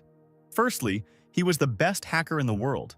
He reveals the illegal activities of terrorist groups, governments, and financial institutions. Touching Sam, Jane said that he was an ardent fan of this man, and if they managed to meet him one day, she asked if she could get an autograph. Joe replied that if they really managed to find him, they could ask for thousands of autographs. She admitted that she was not sure whether her owner was still alive or not. The Cheshire Cat tried to hack into a company's system, but they were spotted, and the police quickly discovered their temporary location. When they broke in, the Cheshire Cat escaped. So all this time she was just looking for a way to kill time, doing what she wanted to do with the master while they were together. After listening to her, Jane asked what exactly she wanted to do. Smiling, Joe replied that she had always dreamed of breaking into the presidential palace. At the same time, Katerina and Greg were already in the director's office. The man was very excited. He did not even dream that the day would ever come when he would meet the president in person. Suddenly, the president spoke without turning around. From the report he had received, he knew that Katerina had failed to obtain the data on the cure.